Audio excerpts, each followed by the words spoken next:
What is happening, everybody? Welcome back to another Tour Life. It is Wednesday, November 8th. And we've got a big show for you tonight. We have Matty-O's announcement video. Where is he going? What's happening? You think everyone is going to be happy with it? We'll see. I'm going to look at some of the comments, see what everyone thinks about it. We have a little bit of player movement rumors to jump into. Nothing too crazy. The PDGA announces A-Tier's National Amateur Disc Golf Tour and the Disc Golf Masters Tour schedule. Me and Simon are going to break down the top 5 backhands in disc golf right now. JJ and TJ Watt decide to be disc golfers for a day. We've got the best new PDGA rule ever announced, and Lonestar continues to be Lonestar. And yes, if you caught that, I did say Simon Lizotte. He is with us today. Yuli, shout out to Yuli. He just had a wedding. Simon, you were actually there. How was it, first off? Wedding was, weddings. Weddings are always magical. And seeing Yuli get married, it was a dream, the whole thing. It was awesome. Beautiful fall evening in Charlotte. Couldn't have asked for better weather, and really nice, sweet venue, like out in the country. We had a good time. Very nice. Yeah. So Yuli right now is celebrating, obviously, on his honeymoon in the DR. So congratulations to Yuli and Sarah. That's awesome. If you guys want to go over, check out some of the photos. We have one photo that I wanted to show because I thought this was an awesome photo size. If you can pull that up, it looks like they went right after.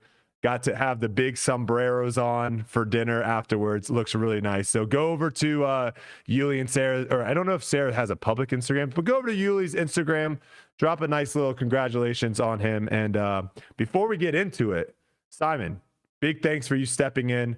Big shoes to fill. Yuli has been spitting some hot takes on the podcast as of late. I don't know if you have seen it. We might get into some of those later on because we've had a couple people clap back at Yuli, which, hey, it's nice for me to kind of take a sit back and see Yuli have to go through it a little bit and not all the heat on me. But huge thanks, obviously, to I think everyone's very excited for you to co-host Tour Life tonight. What's been going on over in your world? I see you got the Christmas lights up already in the background.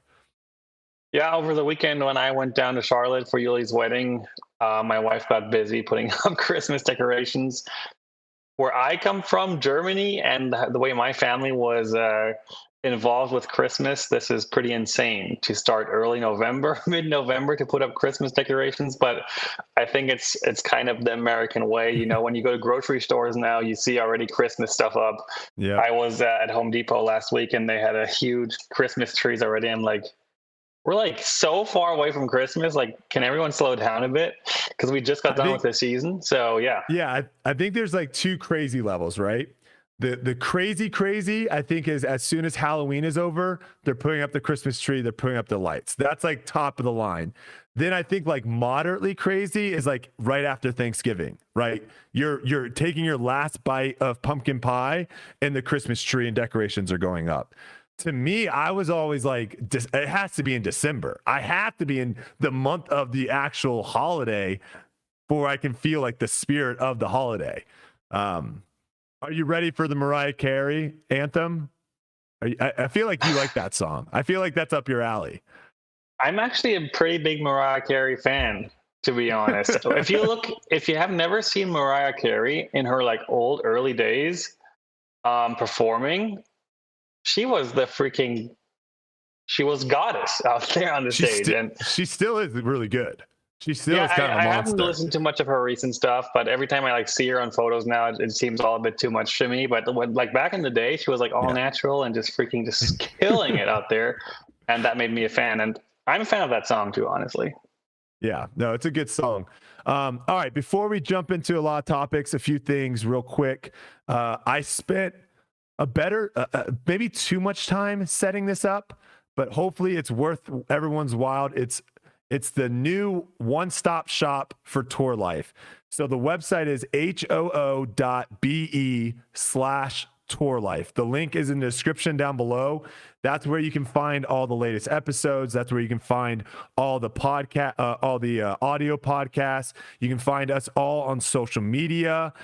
So definitely check that out. And we're trying to boost up our social media numbers on Instagram, on Twitter, on Facebook, on TikTok. So go over, check that out, follow us. I know we're going to be doing a giveaway on Twitter soon and probably one on Instagram as well. So make sure you follow Tour Life on all the social medias.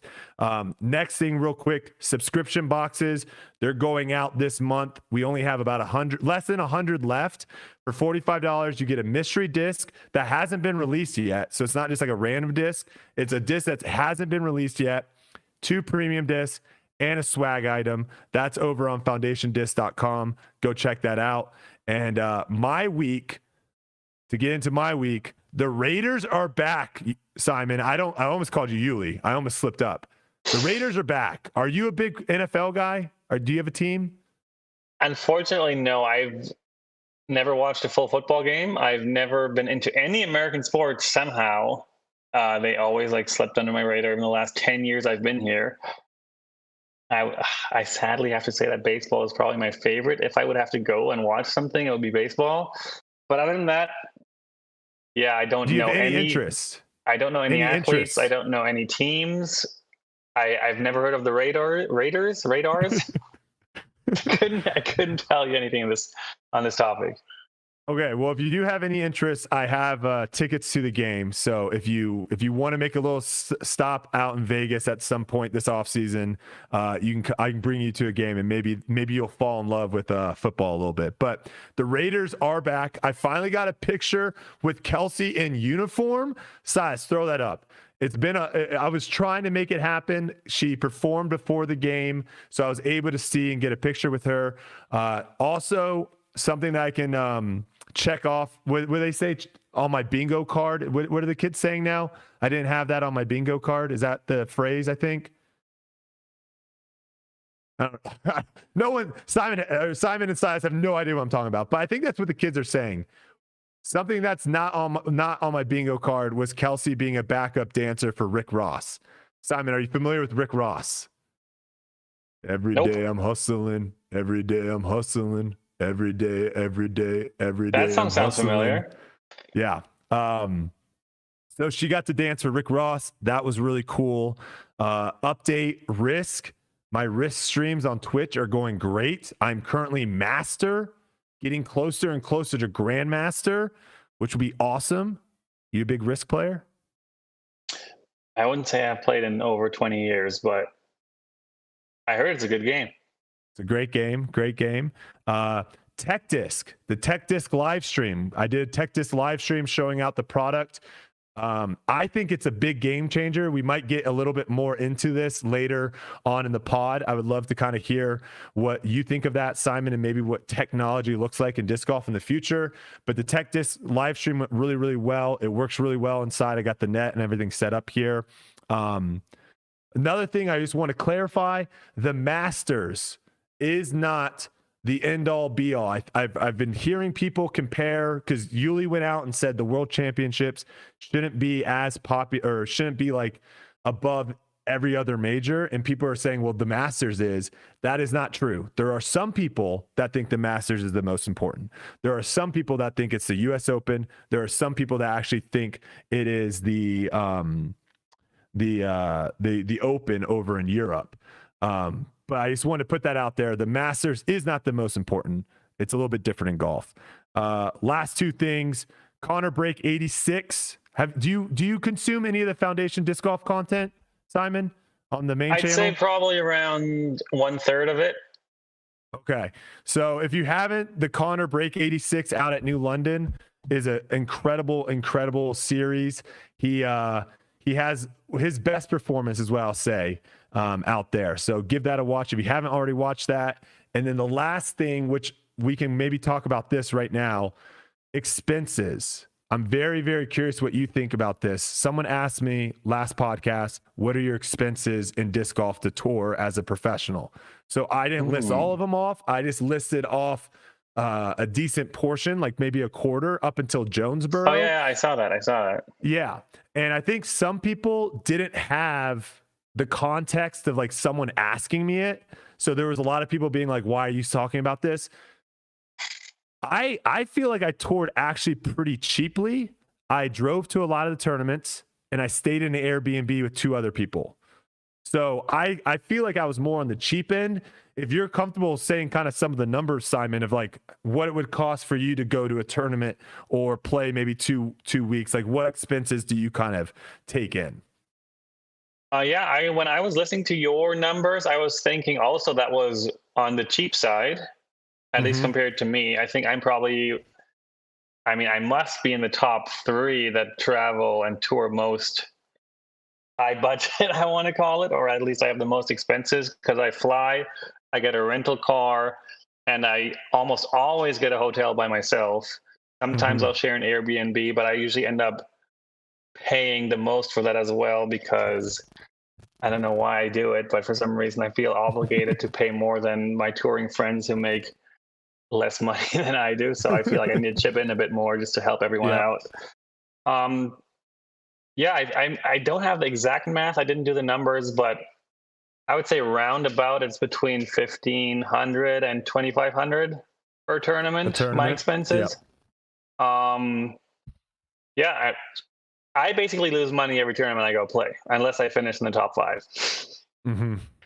Yeah, I don't think a lot of people understand. Now, obviously, we have sponsors, we have relationships with others that either cover expenses for us or pay us money to actually go tour. It's just one of those things of where the majority of people on tour don't have that luxury. And so they're either, barely scraping by right now in touring, or they're like just getting debt. And it is a scary thing, right? Because the line is so thin. You could literally go on tour and not play that well and lose a lot of money, or you could go on tour, win a couple tournaments, and then all of a sudden start making 6 figures the next year. It's a crazy line that, maybe take a risk on yourself, right?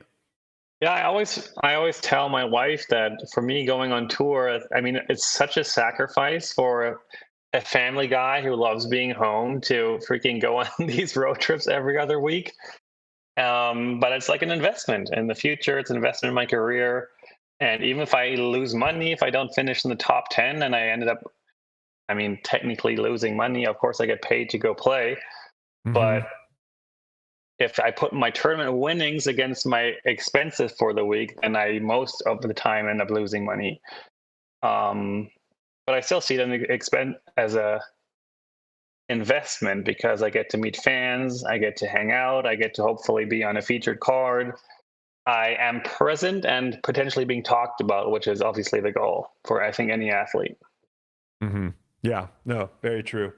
And it is one of those things where social media kind of has changed a little bit of people's perspectives on just how certain things work, because TikTok, Vine, when it was around, these new platforms, you could just blow up and all of a sudden like have one viral moment. And now you went from, your normal day, 9-to-5 job to now all of a sudden you're doing brand deals and flying all over the country.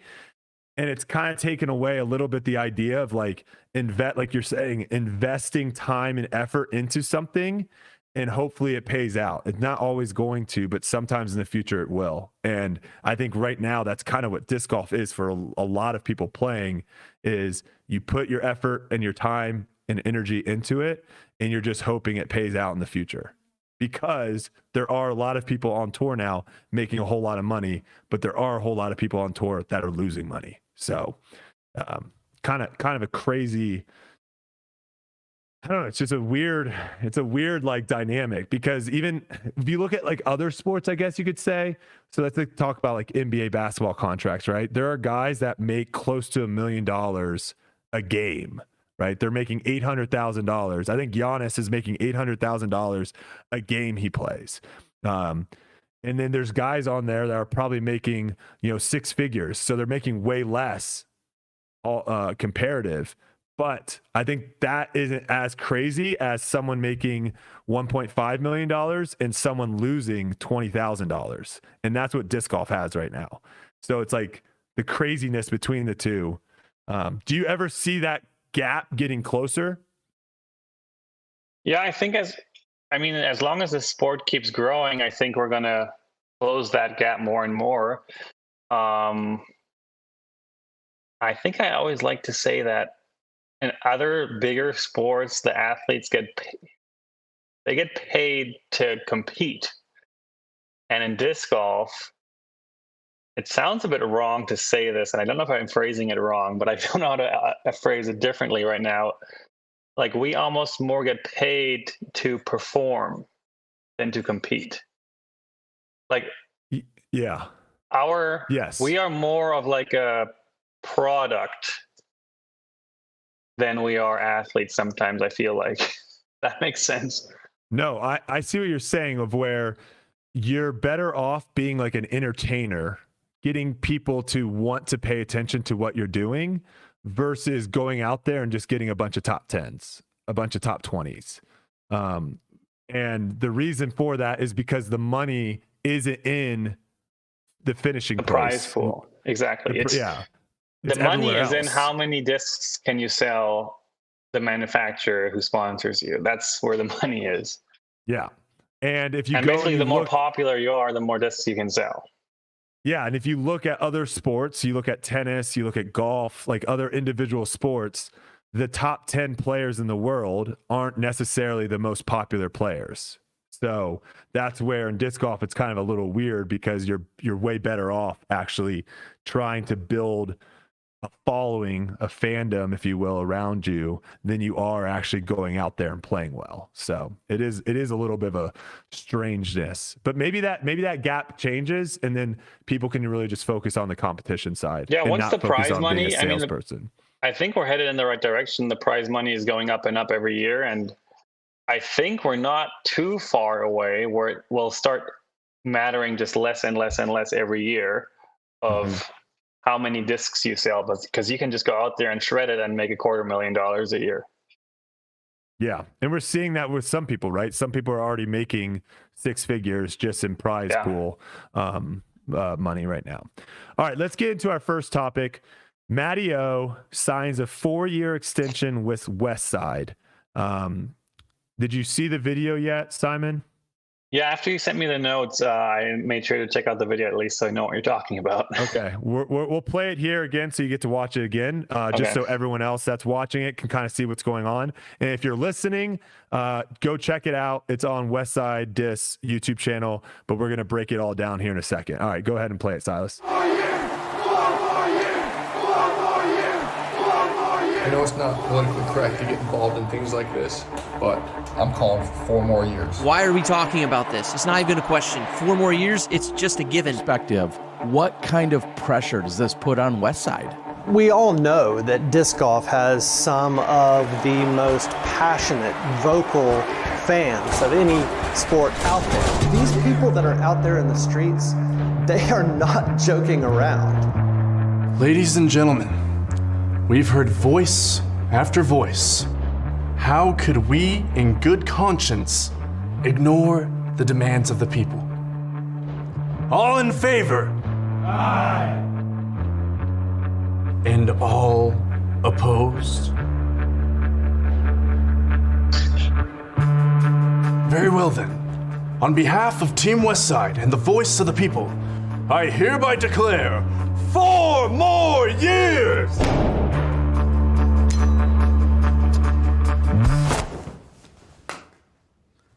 Man, you got to threaten me with a good time. Let's give him hell.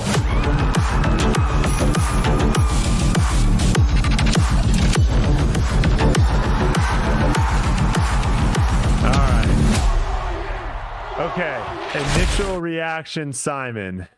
What was your initial reaction after that?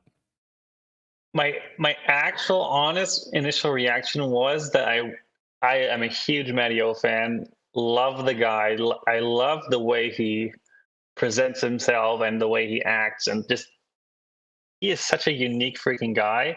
And I kind of, the second I watched that and it ended, I was like, man, I wish they would have just put that bag over his head and didn't tell him what to say or what was going on, and just like rip it off and like see what he would naturally say in that moment. Because I feel like that could have freaking killed if he would have just had his natural Matty-O reaction and not like something that was a bit scripted. Yeah. That was my wish in the first second, but overall I was pretty impressed with that production. It was pretty cool. Yeah, they almost could have done one of those things where, some of these comedians or, guys that are in comedy movies that are really good at, I'm just blanking on the word. What's the improvising, right? They'll do like a take 10, 15 times with just a different line every single time. I think you could have done that with Matty-O, is just rip the bag off of him 15 different times and let him just go. And then you just pick whichever one you thought was the best. Now, great idea. When I first watched it, my initial thoughts were like, I love seeing this type of production, this type of effort. Like, it wasn't just hey, take a photo with a disc in front of it. It wasn't just a tweet. There was thought put behind this. And I think that is awesome. And I agree with you too. Like, Matty-O is one of the biggest, I would say, characters on tour. Right? You have a lot of people that are paying attention to what he does because of his personality. Now, was it kind of cringy at times? For sure, right? But it would be tough to make a disc golf video that isn't, right? Now, I went through some of the YouTube comments, and these were some of the top ones. You've got best contract renewal video in disc golf history. You've got good job Westside. Would love to see other companies make signing announcement videos with production quality like this. And then another one said, not only is this good news, this video is amazing. Way to go, Matty-O. Another one said, once again, water. Excuse me. I know I need to. Once again, Westside's marketing team. Oh, I'm dying. Falling apart. Here, can you read that? Can you read that, Simon? Once again, Westside marketing team has nailed it. Happy to see that Matty-O is sticking around. Congratulations to both. You're saving me in so many different ways right now. Okay, so really positive, right? A lot of people seeming to like the production value, like the effort. Then all of a sudden we get one of my favorite Twitter accounts. He starts with this. He says, 12 white men appear in the disc golf ad spoofing the U.S. political crisis. Despite the January 6th insurrection and the scary potential for new violent uprisings, add in a hostage joke during a hostage crisis and cover it with a private equity branding. Nailed it. So I went through and read some of the comments in response to this, and that's why I guess you can say this video is somewhat controversial, because you have people now that are saying that this is terrible. And so Kelsey's normally pretty good at putting, I value her opinion really well. So I was like, hey, just watch this video. Tell me what you think. And she was like, oh, that was really well done. And I was like, oh, nothing else? And she's like, oh no, that was pretty good. She's like, a little cringe, but pretty good. And I was like, there's nothing political. And she's like, no, I didn't really take any of that. So I feel like if you're watching this video and you're trying to find that angle, then maybe, yeah, it's there. But I don't know. What are your thoughts on that? I mean, yeah, like you said, if you're trying to find stuff, it's pretty, it's right there and pretty obvious. And you can basically make anything, but most things probably look bad. I'm kind of annoyed right now that take didn't even pop into my head at all. When I watched that, I don't know if that's a good or a bad thing if you don't even have that thought. What do you think? This is how I've always taken stuff. Is like, if you're just watching stuff for the good and you're just having a positive, like when I was watching that video, I was excited for Matty-O, right? Like, he signs a big 4-year extension. So I had like positive vibes going into that video. So I think I didn't have the idea of like, hey, let me see if I can find anything bad about this video. What's the bad stuff? So to me too, I was completely oblivious to it. So that's why I was confused when I started seeing people talk about like, oh man, this is crazy. I don't know. I don't know. I don't feel like it's the greatest take, because I mean, I guess I don't know. Now it's like a touchy topic, and I don't know what to say. I know, right? Well, it's one of those things of where I think there are people that can certainly take things out of like they can spin it to the direction they want to. Now, obviously, now that we know that, and you watch the video and you're like, okay, 4 more years, that's like a political kind of terminology. And then you've got the they're in, which you would never really have like a hostage situation like in also a courtroom. So that was kind of weird. But these kind of politics stuff of like a hostage, courtroom, judge, gavel, there are some themes in that direction. But at the end of the day, it's like, I don't know, man. It's Matty-O. So I don't know. I mean, yeah, I think it was fine. I'll say that's all I'll say. I think it was fine. We'll see what other people, I guess in the comments of this video, we'll see what people have to think about it. All right. You said you didn't want to talk too much about player movement because you said you know too much. So we'll kind of skip on past this portion of the podcast very quickly. Player movement rumors this week. There really is only one that I want to talk about, and that was Chris Clemens. Chris Clemens, his original Instagram name was DD Clemonade. It has now been changed to DG Clemonade. DD obviously standing for Dynamic Disc, who he has been sponsored by. Now he went with DG, which obviously stands for disc golf. Or Drew Gibson. Drew Gibson Clemonade, very true. Is this something that we should be looking at? I think so. I think this is kind of clear that he probably is not going to be re-signing with Dynamic Disc. The only thing I can think of is maybe he is thinking right now his name is so tied in with Dynamic Disc that maybe that isn't great for him moving forward. And so maybe this is something that he's like, hey, I want to try to remove myself from that. So that way, if I do go somewhere else in the future, I'm not so tied in. Do you want to give any of your thoughts on this without giving too much info?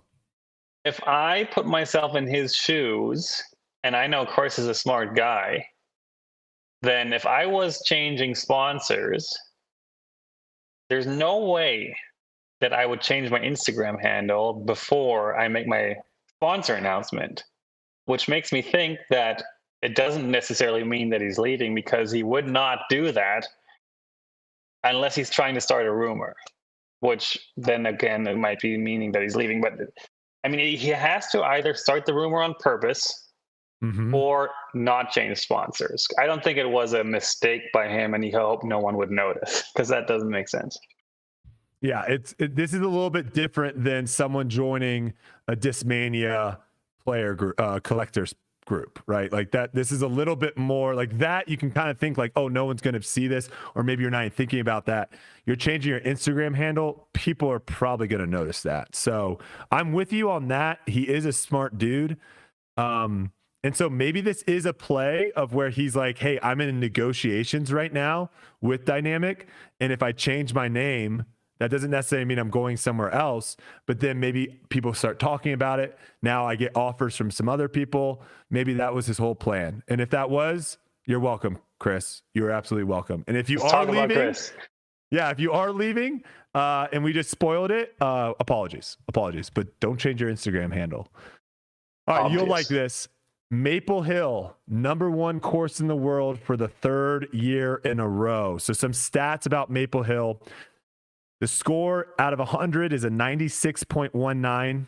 It was established back in 2002. Like I said before, it is now #1 for 3 years. And the course designers have been Tom Southwick, Dave Jackson, Steve Dodge, and Gage Benson. This is your home course, Simon. What are your thoughts of being able to call your home course the number one course in the world? And do you think it should be the number one course in the world? I love calling my home course the number one course in the world. I think it has definitely a handful of characteristics that make it the number one course in the world. Do I think it should be number one course in the world? Probably not. No. I mean, it's not the best course I've ever played, if you want to put it like that. You think it's a little bit maybe the hype of like just the pageantry of it, where people come there and it also is probably a course that people are traveling to play.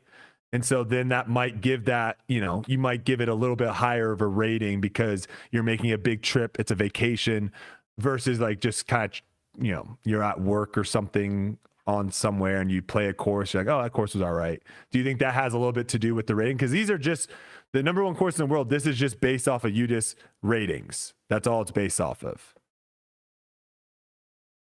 Can you repeat the question? Sorry. Like, do you think, I'll add one extra thing. Do you think the fact that it's kind of a vacation course, right? There are people that are specifically going there to play that course. And then I'll add into you making videos there, which I think also really entices people to want to go and play the course where they see you make videos. Yeah. Do you think that boosts up the rating? Yes. I think not only because of me, obviously, even before I ever played Maple Hill, I heard pros talk it up so much. Like, for some reason, this course was always historically like really high on like the pros, like top 10 disc golf courses list. And they would always talk up Maple Hill. It was actually one of the last quote unquote big disc golf courses I played in the US when I did my first tour, first years of tours. I toured 4 years before I ended up playing Maple Hill, and now it's my home course, which is kind of funny. But yeah, I think that there's a big reason that pros talk it up. That makes fans obviously want to play it more, and then it has a long and big history. They change a lot of things. They've done a lot of things for disc golf. I think they have one of the biggest, if not the biggest, sponsor agreement with MVP for like running one of the biggest tournaments every year. Steve Dodge is obviously a big figure in disc golf now and in the past. Has done a lot to move the sport forward. And then me, now this being my home course, I don't know how many videos I've made there and how many hundreds of thousands, millions probably at this point, views that course has gotten from me. And I obviously talk it up like it's the most magical place on earth, because sometimes that's what it feels like. If you get the right weather and you're just standing at Maple Hill and you're just out there and like, wow, this is freaking epic. Yeah. And I actually saw this comment, and that's what made me say it to you. It was actually Yuli. We got Yuli in the chat right now.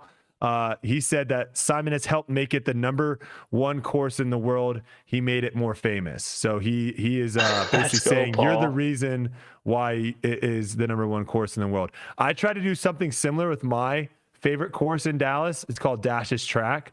It's 18 holes. The longest hole, I think, is 340 feet. The average hole length is like 212 feet. And it gets really muddy, and it's not a great course, but I told people to go give it some, and we got the number higher. I mean, we're nowhere near where Maple Hill is, but we did get the number higher. So, hey, shout out to Dash's Track. That's where I learned how to play disc golf. All right, next topic here. This was brought up by Foundation on their Instagram page. The question is this, Simon. If disc golf came out with an EA Sports style game, who would be the best cover? These were the four options. You have yourself. You have number one player in the world for an FPO, Kristen Tatar. You have number one player in the world, MPO, Calvin Heimberg. And then you have number 57th player in the world, Brodie Smith. So wow. If the Disc Golf Pro Tour was to make a game, who's making the cover? Out of that four, I think I like best me. That's what I said too. I think you sell the most games right now in disc golf. I would have made kind of a no-brainer Paul McBeth, my number one choice if I could choose. I mean, all the Tiger Woods games were by Tiger Woods, obviously the GOAT, and then I think Paul McBeth should go there, or Ken Climo. I would put Climo or Paul McBeth on there if I had the choice. This is what I'll say. This will be my disagreements for those two. First off, I think the Ken Climo one, it's a pretty obvious one because outside of the diehard, I mean, even we had people on this show that are listening to a disc golf podcast that really didn't have any idea about Ken Climo. I think the issue with disc golf right now is some of the history hasn't been able to kind of cross over to a lot of the new fans and new players that we have gotten the last several years. So I think Ken Climo, I don't know if he makes the list. Paul McBeth, that one I think has a chance.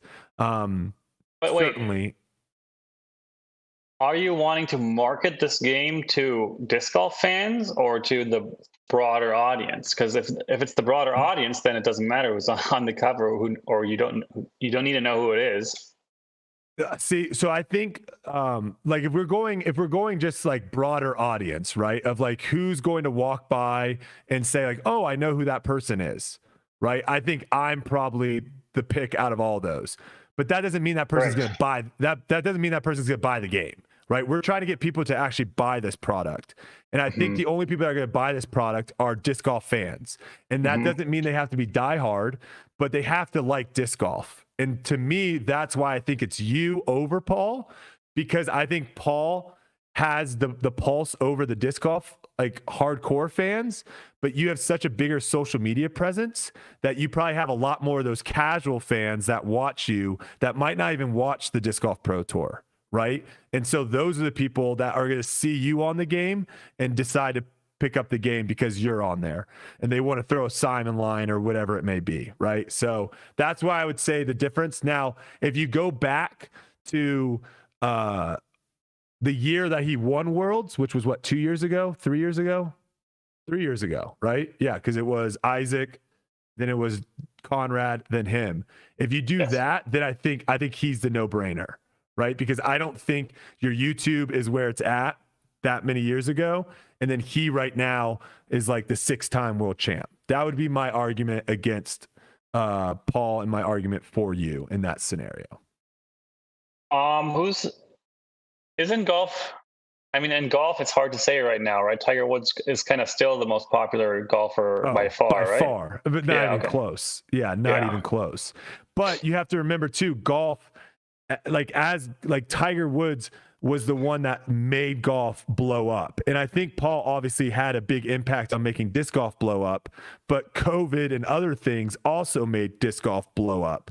So that would be the only thing is like Tiger for his entire reign of golf was always not just the most popular, but always was the best golfer.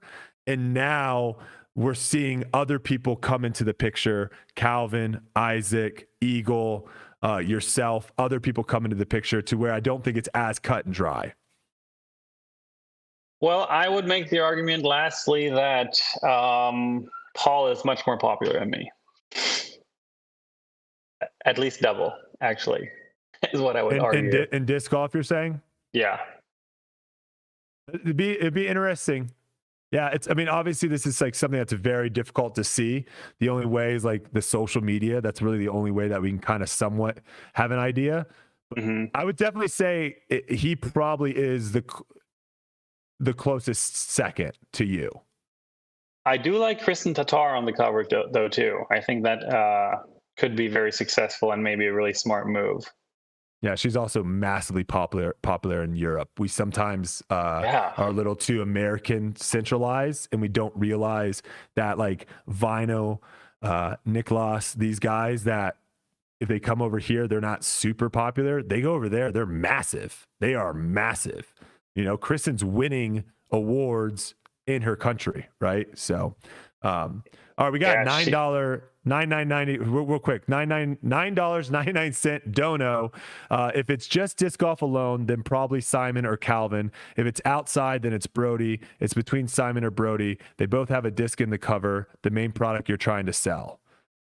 I mean, if it was like a frisbee trick shot game, then I could see myself getting thrown into the mix, but it's not. We're trying to sell a disc golf game. So that's where I don't think I actually am close to you or Paul in that. So I've been playing I've been playing the Tiger Woods games my entire life. It was literally like a childhood thing for me that every morning I would get up before school and play a round of golf with my dad. That was like our bonding hour in the early mornings. Like sometimes I would get up at like 6 a.m, 5 a.m, just to play a round of golf. Tiger Woods golf, like 2003, 2004. Those were our games. That was like our thing. Our father-son thing to do. It was like so special. And of course, since those games meant so much to me and were such a big part of my childhood, it was like, I'm not exaggerating, every day we did that, every morning. It was always, of course, the dream if disc golf would ever have anything along those lines of a PDGA tour, whatever, whoever name it's going to carry.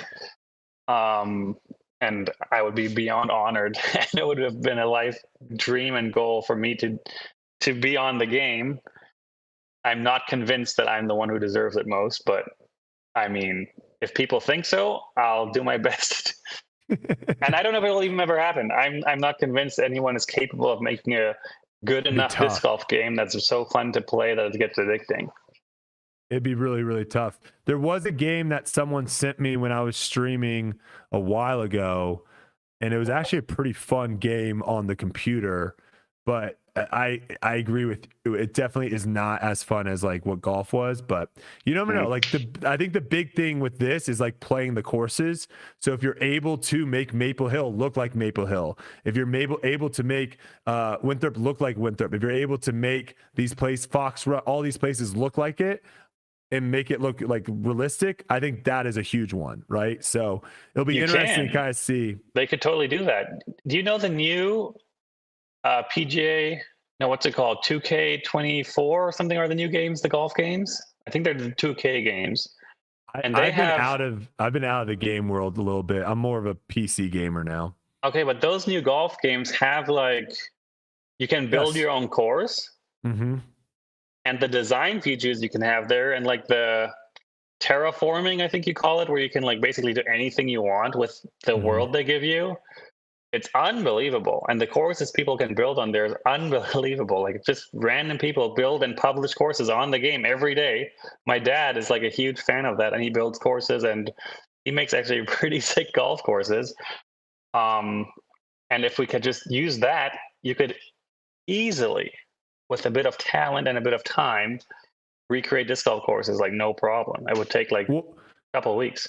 Yeah, well, I think they should, like, if the game ever were to come out, I think it would come out with all the big courses, right? Mm-hmm. You could play all those, and then I agree with you. I think having like a playground style or a playground category that you can go into and, like you're saying, make your own course, and then people can play it and they can rate it, and you can play like the top rated, playground courses. You can make some crazy courses. Like I'm just thinking of like a bullseye hole where it's just like little rings and there's water cliffs in between and the basket's right in the middle. Like you can make some really cool disc golf holes. And I think that would probably be one of the big sellers. You'd have some people that would just want to make courses. They might not even play the game that much. They just want to make cool courses for people to play. So we'll see. I don't know if it's there yet, because the real thing is to make a game like that costs so much money that you would have to need thousands, tens of thousands of buys for it to make any sort of sense. I don't think we could get there right now, but that doesn't mean in the future we can't. So we'll see. We'll see if you ever end up getting onto the cover, because that'd be cool. Did you play Tiger Woods, by the way, with the heartbeat? Because that was the best one. Yeah, all the early ones had heartbeat. I love the heartbeat. The heartbeat was the absolute, when you got the heartbeat and everything slowed down, you're just like, oh my God. And then you start doing the spin to get it perfectly, because you're like, I got to make this. Oh, good times. You know, you could like add power boost before your R1, drive. yeah. Well, I And played I on could, like, PlayStation. Yeah, on PlayStation, I was the only one in my family who could get like the ball like full red, full power every time. I feel like I always dreamt like I was one of the best players in the world at that game. Obviously, I have no idea if that's true, but I always had like the fantasy that if there was any competitions, like I think I was like unbeatable basically in that game. I was locked in because I played every day my whole childhood. It was insane. Yeah, you just knew exactly what club to hit on every hole, what hill to hit to have it roll perfectly. Yeah, that game was fun, man. Good times. Also, shout out Mario Golf. Mario Golf also really fun. All right, next topic here. The PDGA announces A-Tier's National Amateur Disc Golf Tour and the Disc Golf Masters Tour schedule. First off, I had no idea that a National Amateur Disc Golf Tour even existed. So that was kind of news to me. But the big kind of storylines on these, the Las Vegas Challenge is going to be sitting perfectly in between DDO and OTB, and it's the 25th anniversary. Simon Lizotte, it's early, but do you have any plans to play the Las Vegas Challenge? What's the date? It's the week between DDO and OTB. I can look up the So date. it's like the first quick. week of May, I believe. Yeah, it's definitely later than obviously what it used to be. I'll most likely be holding a baby girl in my arm at that point. A brand new breaking one. news. That was gonna be a future question. Have you actually said what's happening, or is this the first that you've said it? I know you saw the post of on Instagram you had. Yeah, I did a Big Bro T-shirt photo of my son and Ken Climo. Shout out. Actually spoiled it on the USDGC coverage when he was commentating on, I think it was hole 1 or hole 2 of my round. He said, "Oh yeah, Simon is expecting another child," because he didn't know that it was like not public yet, or that it was kind of early to announce. Which, no blame on him. I didn't tell him that it was like super private or anything. I just like was chatting with him and brought it up because we were talking about like fatherhood stuff. So I thought it was pretty cool. Like Climo was the first guy to publicly announce that I'm having a baby. If it was going to be anyone, that would definitely be the person that you'd want. So that is cool. So congratulations. And obviously that's going to affect where you are playing this next season. So that makes a lot of sense. That was actually a future question of people wanting to know what your schedule was going to be like. But if you have a kid on the way, then I could see how your schedule is going to be a little flexible of what tournaments most you're gonna likely play. I'm skipping the whole West Coast. But other than that, I hope it's pretty normal. I mean, with pregnancy and babies, you never know what's going to happen. But hoping for the best, I'm only going to miss like the West Coast swing, and the rest would be pretty normal. Yeah, just those 3 tournaments out there. Okay, not too bad. Okay, Ultiworld also reported that the Cascade Challenge, which was last year a silver event, when they got posted on the A-tier list, it actually was posted as a DGPT Q Series event. Man, excuse me. So Slang disc. it has Slang later. and disc? It has. Yeah, Slang and Disc just says congrats, Simon. Thank you. Shout out to Slang and Disc. So this was a mistake by the PDGA or whoever inputted the code, because they later changed it to just an A tier. So this is basically showing you what's coming. So all these events that were silver events last year are most likely going to be on this new Disc Golf Pro Tour qualifying series, or Q series. The other way too that we know this, the Kansas City Wide Open, also a silver event last year. They actually posted on their Facebook saying that they are a Disc Golf Pro Tour Q Series event, and it's happening on April 26th to 28th. So my first question with you on the Q Series is, who should be allowed to play in the Q Series events? Wow. Is the sign-up rating tiered? Is that what it is right now? Is the what? Like when you sign up for a tournament, is there like tiers of ratings on when you can sign up? For the Q Series, we don't know anything about the Q Series. So this is more just like this is more like a broad question of like, Okay. in your mind, who do you think should be allowed to play on the Q series? Like Everyone that is allowed to sign up based on their player rating. Okay, so you don't think pros that already have tour cards shouldn't be allowed to play in these events? Oh, that's what you meant. Okay. Yeah, sorry. I probably should have said that off the top. But yeah, essentially you have players that aren't tour card players trying to get points to get tour card points, and they're playing in these events because they can't play in the other ones. Should players that have a tour card already be allowed to play in this qualifying series? I think they should be allowed to play just because it benefits the tournament a lot if big names or touring players are there. So I think it helps the tournament, but they shouldn't be allowed, obviously, to take a qualification spot from anyone. Okay. So like, because I think how this is going to work, and for those that are kind of lost, because we don't really have too much information. I think what's going to end up happening is if you have a tour card, you play on tour, you accumulate points. The top 75 right now in Disc Golf Pro Tour points maintain their tour card for the next season. I think what's going to end up happening is they're probably going to increase that number to where they're going to have, like, let's say 100 tour card players, but the bottom 20 get booted, and then the top 20 in this new qualifying series, they get thrown on next year. So you're going to have a flow of players that weren't on tour, and players that were on tour, off tour. And so my thought is, I'm with you on that, on like, if you want to go play in one of these qualifying series, it makes no sense for them to say like, no, we don't want Simon here. But I don't think you should get points for a tour card. Like you shouldn't steal points away, right? So if you get first place and someone gets second, that second place person should get the first place qualifying, right? Okay.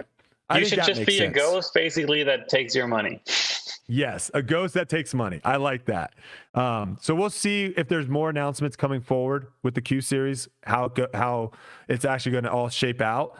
But this was kind of a writing on the wall with the Silver Series, and it's really cool to start seeing like this actually might come to fruition. So I'm very excited. Do you know if there's going to be? Oh yeah. Sorry. No, go for it. Is there going to be a European tour card and like a US tour card, or is there just one tour card that is meant for both tours, or are they separate tours, or are they one tour? That's a great question. So the Disc Golf Pro Tour did announce like, what's the name? What is it? Just something very simple. It's like, is it just Disc Golf Pro Tour Europe? I think so. Yeah. So the way I view it is similar to last year, of where you just have an option of getting points for the Disc Golf Pro Tour over there as well. If you think about it, all the Europeans that will make a ton of points next year because of all those tournaments and how many points you can get, like, I'm imagining if there's for 2025, if there's going to be 100 tour cards available, that like, I don't know, like 30 to 40 of them are going to Europeans. They might. Yeah. I mean, that's a good point, because a lot of these events last year, the Europe events were kind of when we didn't have anything going on, but there's a lot of events now that no one in the States that's touring in the States are going to bounce over there, right?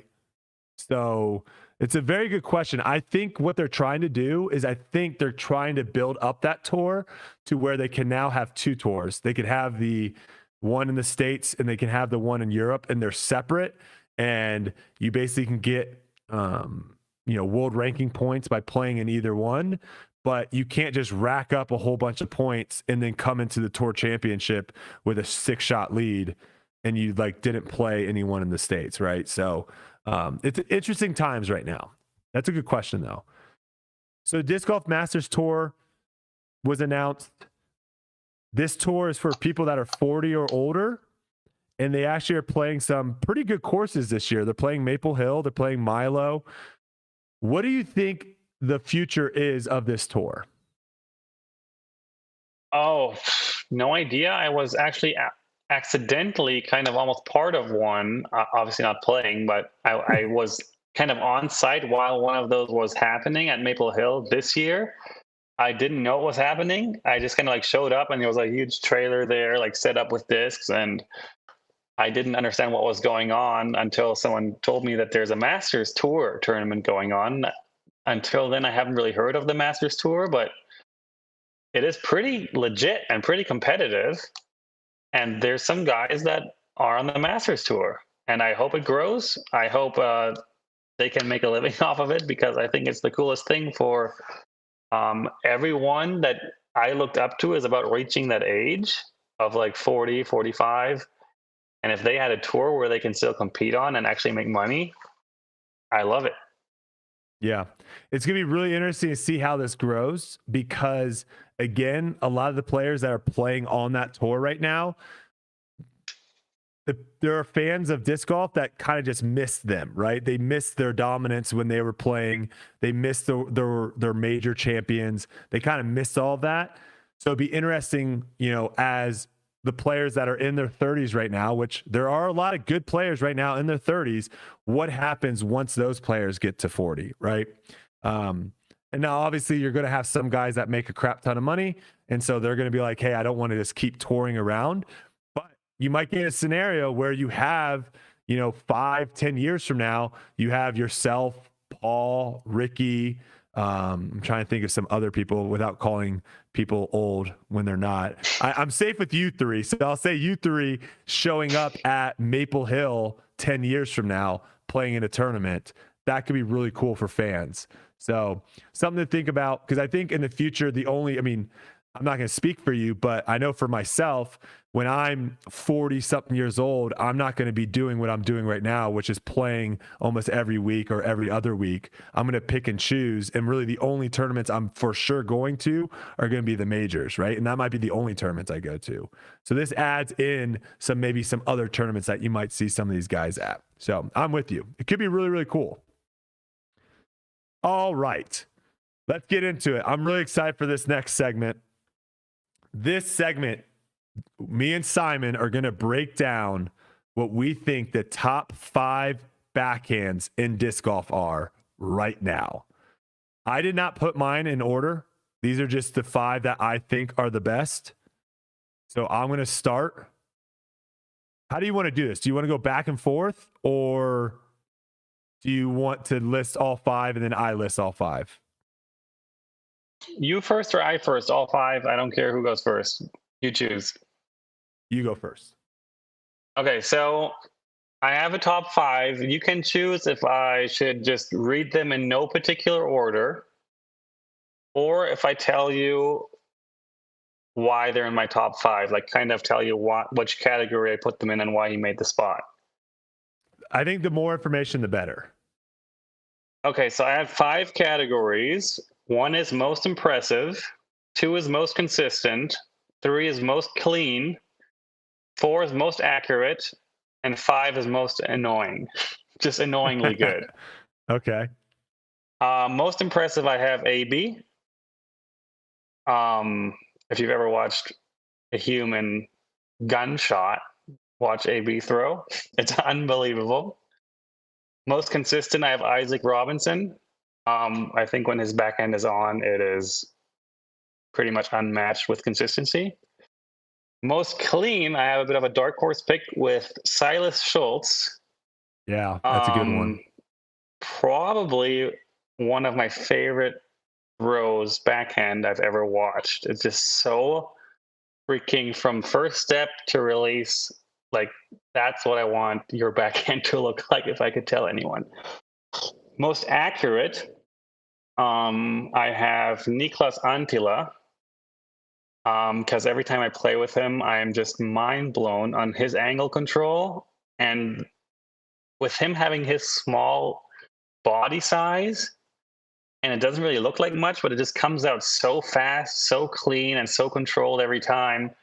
Like, every time I beat that guy, I just wonder how, what happened, dude? Come on, you're so good. And then most annoying, I put the best player in the world, Calvin Heimberg, because it's hard not to put him on that list because he's just he's the player of the year. Yeah, that's a good list. That's a good list. Now, I did a little bit different. I went more on the stats side. I wanted to break down and see statistically what we're looking at. And then obviously I also kind of made sure that if someone had a ridiculous stat or someone had a bad stat and something, I didn't just let that slide. I kind of threw in my input as well. So my top 5 backhands in the world, I've got Calvin Heimberg. He was number 1 in fairway hits with 80%. He was number 1 in C1 in regulation at 50%. And he was number 1 in the world at C2 in regulation at 72%. The dude is the most consistent player in the world. His bad day is some people's good day. He can throw every angle, every shot with the backhand. He's got the power. He's got the touch. By far, I think my best backhand in the world. I'm actually putting him in order now, I guess. Okay. By the numbers. Okay. Number 2, Isaac Robinson. 78% fairway hits. That's third.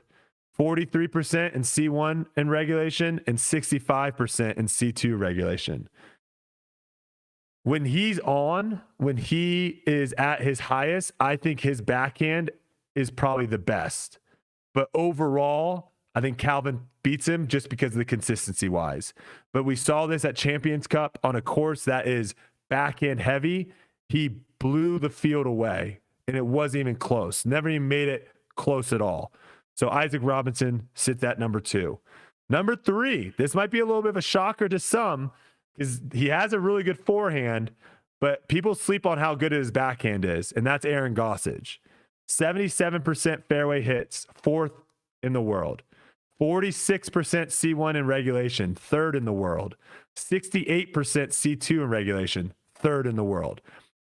He's got a nasty backhand. He's got that straight Buzz OS that he throws really freaking well. He's got all the nukes that he launched really freaking well. And if you just want to watch him, go to any of these open courses or wooded courses really, and just watch how consistent he is at hitting gaps, how consistent he is with his angle control. Aaron Gossage is my number 3. Number 4, Eagle McMahon. 73% fairway hits, 47% C1 reg. That's number 2. 66% C2 in reg. Eagle McMahon, the reason why I put him on this list too is he had such an incredible second part of his season, and really his forehand has diminished, right? To where now it's not really a weapon like it used to be. And the fact that he still is able to compete so highly, that says a lot to me with how good his backhand is off the tee. I think he also potentially has maybe the best roller game with the backhand off the tee too. He's got the best power roller. I don't know if anyone else can beat him in the power roller. And my number 5 spot is none other than the man himself, Simon Lizotte. Number 5, 75% fairway hits, 44% C1 in reg, 66% C2 in reg. Your stats are a little bit lower than some of the other guys, but I'm not really, I don't really care too much about that. When it comes to like backhands, when it comes to, hey, this person has to throw a shot 250 feet and they have to make it, I think you're at the top of the list there. I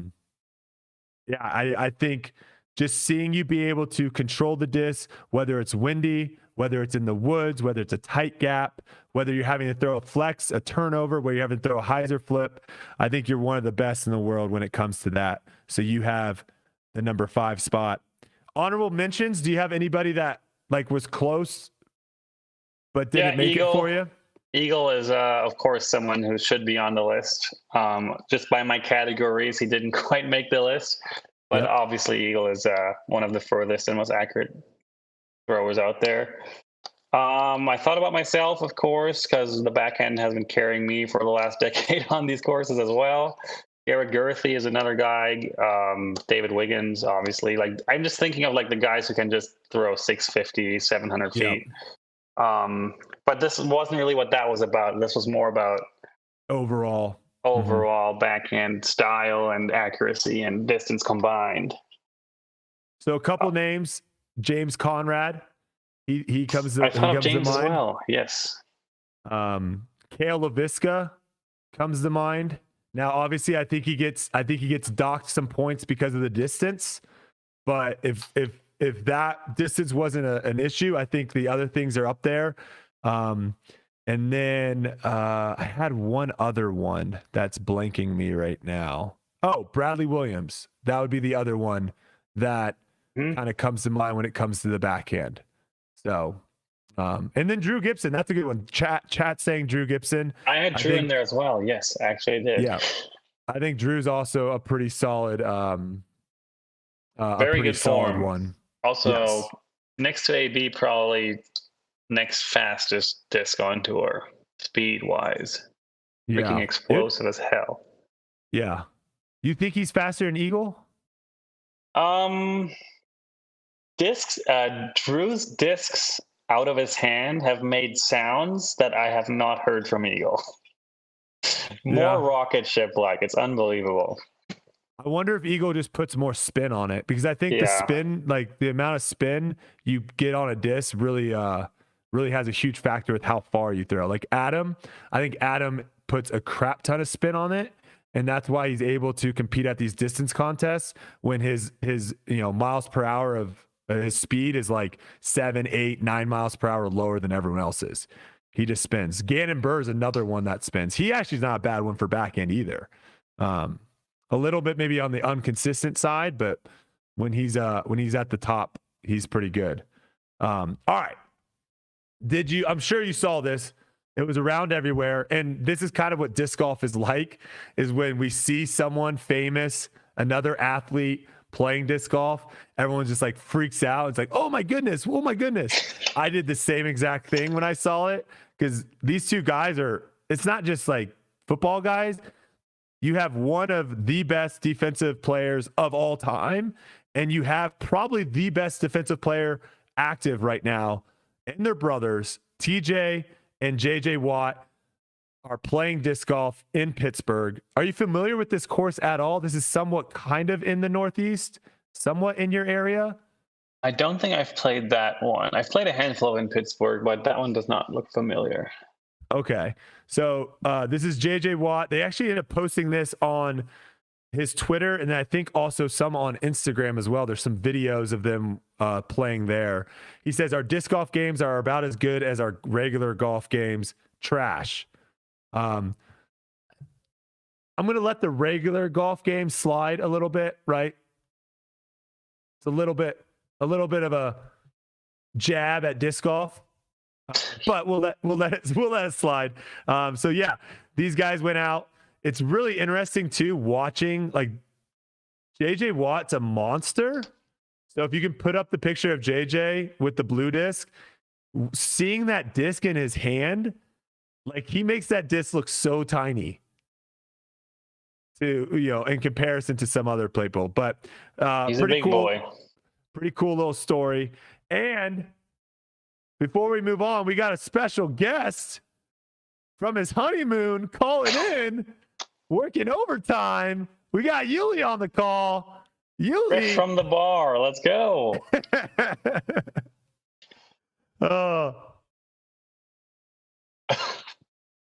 You never stop, man. You never stop. Congratulations, dude. Hey, thank you. We got it on there. We're doing work over here in the Dominican, man. We had a great day. Pool, little casino, great food, few drinks. So it's been an awesome time for sure. Make sure you drink the water, man. Make sure you hydrate out there. Yeah. All right, we're gonna get to some segments with you in a second, but Yuli Simon, the PDGA, listened to Tour Life, and you know how I know? How? Because one of the biggest pet peeves I have had for the longest time, and you guys know this, I don't really know what this is, but you guys know this. I know it from watching, is when you guys tap out on hole 18 and you win, you all of a sudden get someone running in there with a microphone and immediately trying to get an interview with you right after you've won. And so I've said for the longest time, let's let it breathe. Let's let it happen. Let's let the moment take over a little bit. And also, my biggest pet peeve is you haven't even won the dang tournament yet. You haven't even signed the scorecard. You haven't submitted the scorecard. And I was like, what is going to happen if Simon taps out on hole 18 and he adds the score up wrong and he submits it and he gets a 2-stroke penalty? We just awarded the trophy and did an interview with not even the champion, right? We're going to have a Miss America or Miss Universe situation with Steve Harvey saying the wrong person. So the PGA rule now states that players should not engage in media interviews until after they have officially submitted their scorecard to tournament officials. What are your boys' thoughts on this? About time. Good rule change. Good rule change. Have you guys ever won a tournament because somebody misadded their score? Yuli, I think I've won like 2 tournaments in my entire life. So that didn't happen to Disc you? golf. So no, it has not happened to me. I don't recall. There's a chance. I don't know. I've definitely won. I won a tournament though. once because a guy turned in his scorecard wrong. He added it up, okay? He didn't turn it in wrong. He left the hole 18 where he birdied the hole to win the tournament unmarked. Oh, no. And then he turned it in. Didn't this happen on the Pro Tour once? Or was it National Tour where Schuster got like a penalty and then Coling tied him? Yes. Yeah, it can happen. That's the thing, is it can happen. Somewhere. Yeah. It would be just a really hard thing to like explain to the viewers after you've already done a 2-minute interview with someone and they have the trophy and everything. Now, the question I have is, have either one of you guys done like the on-course interview where they walk, like, you know, Perkins or Brian are walking down one of the holes? I've done that a couple times. I have. What are your guys' thoughts on that? Because some people brought up, does that mean like they're not going to be able to do that anymore? I think you should be able to do that. That's fine. If you have a little second and you're in the round and you're not one of those guys that is completely locked in when you're walking down the fairway, I don't have a problem with it. I think it should be something that they probably ask the pro, like, hey, beforehand, yeah. Hey, if I hit you up on the course, would you be inclined to have a small little chat with me up the fairway? You know, I'm always fine with that. I think that's good. They do that. They do that on some of. I know they do it in the. What is it? The Champions Tour. I know they do that for sure. I'm not sure. No, they do it in a lot of different sports, right? Yeah. I mean, they interview coaches right in between quarters. Yeah. Right. So they interview basketball coaches like sometimes right out of a timeout. So, what are your thoughts on, Simon, since you've actually have done it on the Disc Golf Pro Tour? I think, yeah, like Yuli said, as long as they check in beforehand and make sure you're cool with it, I'm all for it. I think the more kind of personal touches and insight you can get during the round, like, why not? I don't think it's tacky at all. Next topic here, Lonestar being Lonestar. So a story came out. Again, hard to fact check whether or not this is accurate, but the story goes like this. There was a post made on a Facebook page, and the person said, been seeing a ton of Lonestar sponsored players, so I decided to see if my dog could get accepted on the team. Filled out an application using his name, fake bio, a 770 PDGA rating. To my surprise, Otto is now a member of the Ranger team.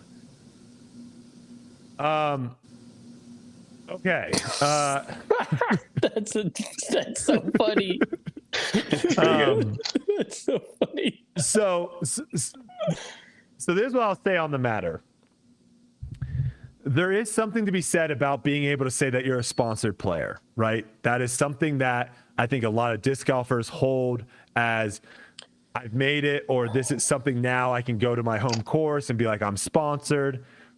The issue I have with this is I don't actually consider it a sponsorship if you actually are like losing money. So if you sign up with a sponsorship and they basically tell you have to throw all of their discs, which basically forces you now to buy a bunch of new discs, I don't know if that's really a sponsorship. Did any of you guys ever go to a Cutco meeting? You guys know what Cutco is? No.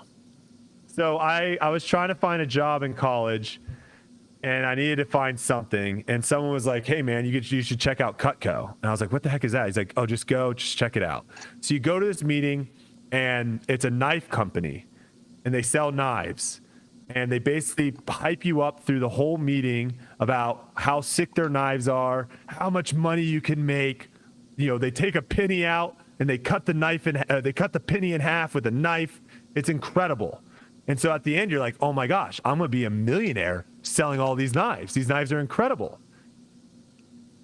You quickly realize, though, the system that they have is they don't care about you, because you actually have to pay money to kind of get the opportunity to sell the knives. So you have to like buy in to be able to sell the knives.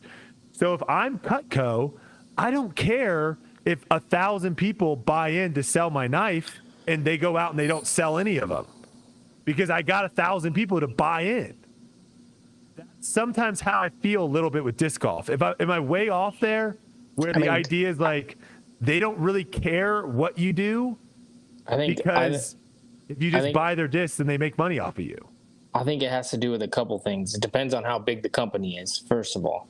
Because if like Nike came to me and they're like, "Hey, we're going to give you a sponsorship, and your sponsorship is we're giving you 75% off, and we're going to give you some free this and free that," like that's a legit sponsorship to me.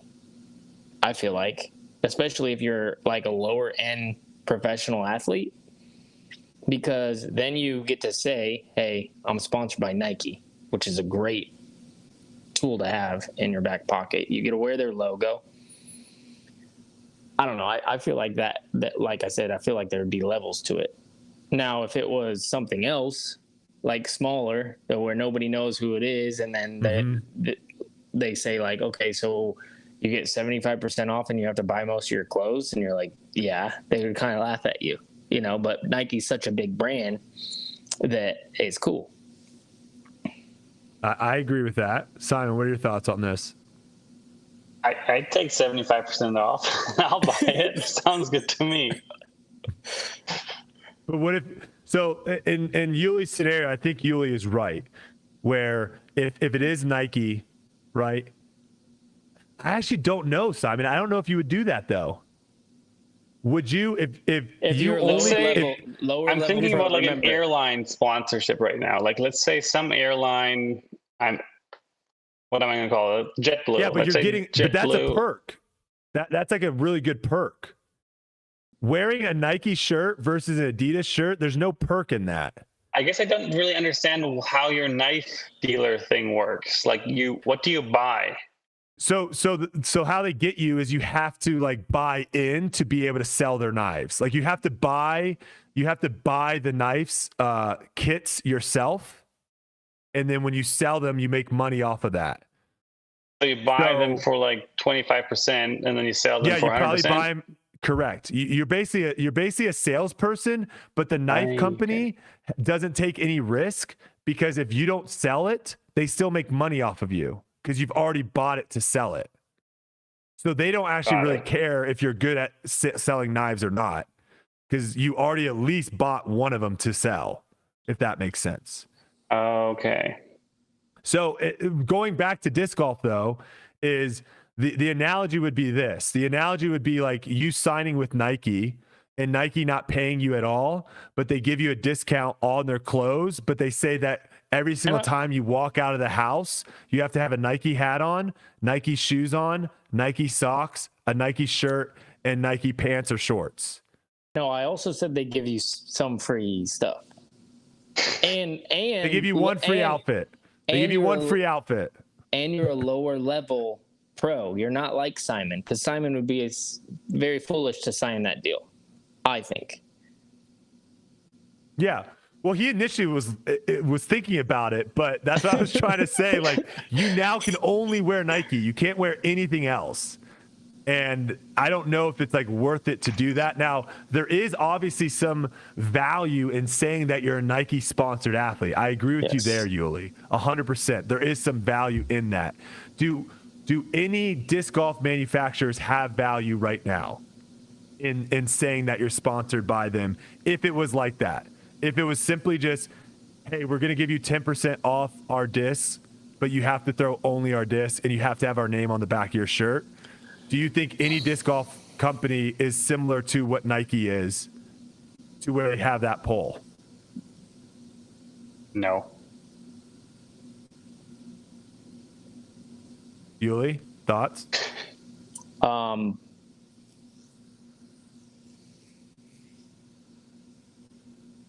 I think there's a lot of amateurs who would love, like, to be. There's obviously more people signing up for this thing than just Ralph the puppy dog or whatever. So there's hundreds. So I do believe that if they're popular enough to get these people to sign up, then yes, I would think that Discraft or Innova or MVP is big enough to do the same thing. I mean, I feel like that's self-explanatory. If being Lonestar's sponsored is doing cool, but the brand I don't think matters. If you're a sponsored pro, that means just as much as if you're a Discraft sponsored pro. I gotcha. I'd rather be sponsored by Discraft than a smaller company. Obviously, there's levels to that too. Yeah, right. It's the difference between being sponsored by Nike and being sponsored by Puma, right? Both of them sell clothes, but most people are probably going to, if the money is the same, you're probably going to want to go with Nike than Puma. So, all right. Well, we'll let everyone else decide on that. Just read your contracts before you sign anything is what I'll say. Moving on to the next one. All right, Yuli. And it is actually good that Simon's here because we can have Simon chime in on what he thought. You had what we would consider a viral disc golf clip go out where you made a statement that Paul McBeth would be more likely to play in a charity event than a C tier. Paul McBeth actually commented on that post on Instagram, basically saying what you said was not anything like what he thinks. I wanted to kind of give you the time, I guess, now since you joined us. What are your thoughts on kind of the interaction between you and Paul? And maybe you can kind of catch people up that weren't able to see that interaction on social media. What are your thoughts on that? Honestly, the first response, I can't even remember what it said, but it was basically don't put my words in, or my words on. Don't take my words. Don't put words in my mouth or something. Don't put words in my mouth. That's what he said. Mm-hmm. And so I was surprised at that because of the reason that in 2015 he played one of the greatest seasons of all time. He went to Australia, played in a C tier. I think he took third place at the C tier. I made fun of him for it because I was giving him crap because of the great season that he has, and then he plays a smaller tournament and he got third place. I think it was third. It was third or fourth place. I can't remember. I didn't go back and check. But I specifically remember this moment, and I remember him saying, yeah, I will never play a C tier again. So when he responded that, don't put words into my mouth, I then responded with, I'm quoting you. Because this is something that he told me. And then he had a pretty good response after that because it was a weird situation to where they turned the tournament into something else. It was supposed to be maybe for charity or something, which is actually hilarious. It was which was kind of your original point. Or maybe not charity. It was supposed to be something else, and he ended up having to play the C tier, and he didn't know it was a C tier, which I thought was a funny response because my whole take was you're more likely to play something else than a C tier. Besides the point, he explained it well, and then I had other people in the comments, which was hilarious, that were saying, why are you bringing up from 2015? So I want to tell them something, which is I think is hilarious. This is my take on that. If in 2015, Simon, I told you I hate dogs, right? I'm not a big fan of dogs. I'm scared of dogs. Don't like dogs. And then present day, somebody asks you, hey, I noticed Paul doesn't have any dogs. I wonder why that is. And then you tell them, I think he doesn't like dogs. He told me that once. How is that? How am I not allowed to bring something up that somebody told me once? Right? That's my point with that. Unless their behavior has completely changed and I have 40 dogs in my backyard. And then I can be like, dude, I love dogs. I changed my mind. Here's the thing. He's played one C tier since. One was this year. One C tier since that time. So it's not like I was trying to be out of line and I'm just trying to put words into Paul McBeth's mouth. That's not what I was saying. What I was saying is basically what I believe, and I know because I am on tour, I have a pretty good pulse on the tour and what's going on with the players. Most players are more likely to play a charity event than a C tier. That's just facts. That's just one facts. Question. Yeah. Wasn't the whole reason for your point, though, that this is because of rating? Right. So I don't think that's the motivation behind your point. Like, I would play a charity event more likely than I would play a C tier, but not because of rating. Because for other reasons I would. Well, here's the thing. Everybody knows that smaller tournaments, your rating goes down. I've had this conversation with you, Simon. I've had this conversation with Paul. I've had this conversation with Ricky. I've had this conversation with everybody. Chandler Fry just shot 19 under on an 18-hole course, and it rated 1055. 1055. He needed for him to shoot 1080. He needed to have a couple more aces. I can also say this, okay? I can also say this. I mean, it's true. I have personal beef with the rating system for this reason, because I play a lot of small events. My rating stays low. It has in the past. Okay. That's facts. Sorry. It's facts. Go ahead, Simon. If you don't agree with that, you can come in and I think the rating system is extremely good, extremely accurate, and I don't know any pro who really cares about his rating.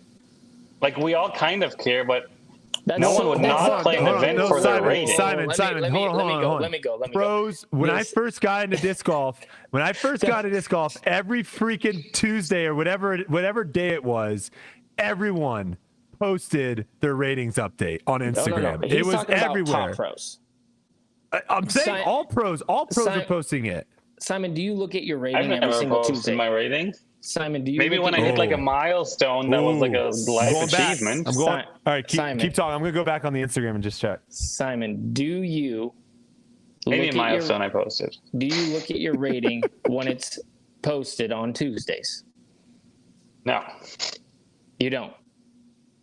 I only look if I see someone else post about it and I get reminded, oh, I wonder what I'm at. That's why I look and when I look. So you just wonder. So you don't care. It's just a curious, oh, maybe. See, there's always a little bit of care. Yeah. I don't care because I place events that completely trash my rating. I feel like for sure. And the landscape could be changing, of course, because now we have tour cards. It doesn't matter what your rating is. It really doesn't. Once you get your tour card, you're playing those events. It doesn't really matter. Can I make a point? It still matters for sponsorships, though. That's what I was just going to get to.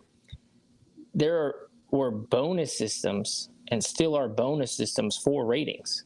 They actually do matter. Number one rated player in the world when I was on Innova, this was a long time ago. And I think that on the contract, there are incentives for high ratings. Why do you think they matter for contract stuff? I don't. I think that I wish they weren't on there. But why do you think they are on there? Wait, can I give my opinion? They're on there because they're good and accurate. That's why it's on the contract. It's because it tells you how good someone is. Or is it just easy? I think they're on there because it's easy. So that way you can literally just say, hey, if you want to get on this team, you have to be 10, 20 or higher. Yeah. And that way, it doesn't make it to where the manufacturer, the person that's sponsoring, it doesn't make it for them to be like, wait, let me see what kind of value this person brings outside of just this number.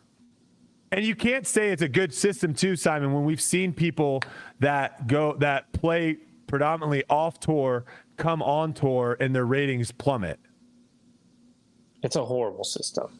It really is. It's No, just playing on tour is way different. We play different courses. We play against a way stronger field. There's cameras. There's different pressure. Like, you don't play the same on tour than you play in your local C tier. It's not the same. Then there's what about like a Scott Withers who goes and he averages, he was like 1040 at one time, came on the tour, and his rating went down. He didn't play well on the pro tour. Or you leave the tour, you go home, and then you play a tournament. What you just said, though, I don't agree with, because you're saying he didn't play well. And it's like, how do we know he did? Yeah, maybe he actually did play well. Maybe it's just because his rating was inflated. Maybe he plays better at his local B tiers. On courses, he is all the time. I agree with that. I mean, that's why, like, a Chandler Fry, Chandler Fry is really freaking good at disc golf. He's not shooting 19 under on any pro courses. No. 19 under is probably 1052 rated. Okay.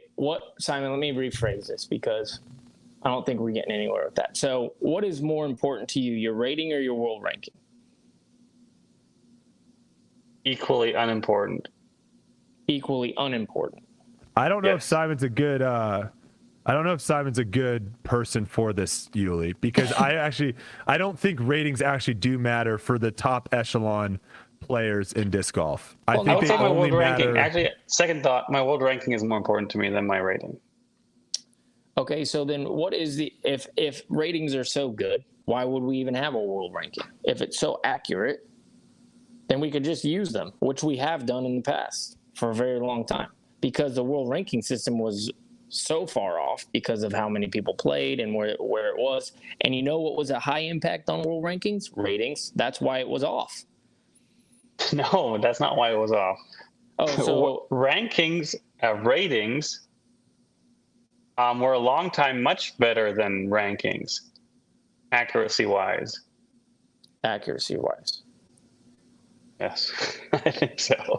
So you think that Jesper Lundmark was the best player in the world for a very, very, very long time, a top 10 player in the world for 10 straight years? Or you think that, what was his name? The guy from the Dakotas. Jackie Chen? Or Jackie Chen. Or Manabu, So, highest rated player in the world. You think that those are pretty accurate as well? They're accurate. Here's the thing: they're accurate for a faulty system. No, I'm serious. We're getting somewhere. Are those? So Manubu comes over here. It's a pretty accurate rating system. Correct. I mean, if you have someone who plays in a different country on a completely different tour, then I can see there's inconsistencies. Yes. But the issue is we have, like, on tour, we have a bunch of people that play in Europe, then they come over here, and those are the people that are also propagating ratings. So that's where it's like, wouldn't that kind of mess up the whole system if you have people that aren't what they actually are going into propagating numbers? I was thinking too much pro tour and pros. I think. Yeah, no. Compared to other tours, other countries, ratings don't work as a metric to define how good you are. I will give you a shout out, though, Simon. I have been scrolling through your Instagram. The only post I've found right now, I've scrolled through a lot. The only post I found right now was a post about Paul McBeth, not even you, when he hit 1060. And then you only have one other post that I found where it's Las Vegas 2020, and you say first two events are in the books. I averaged 1047 in Vegas, 1049 in Phoenix. Not excellent, but solid. So that's all I found. So you're right in the sense that you didn't post that much on the rating side. But what I'll say is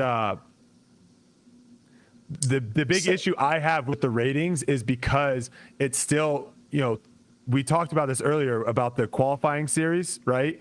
And you were like, whoever should be able to sign up, or the people that should be able to sign up are the people that can, have, that are in that tier system. And what's that tier system off of? Ratings. So if you have someone that is like, my thing is, can you game the system when it comes to ratings?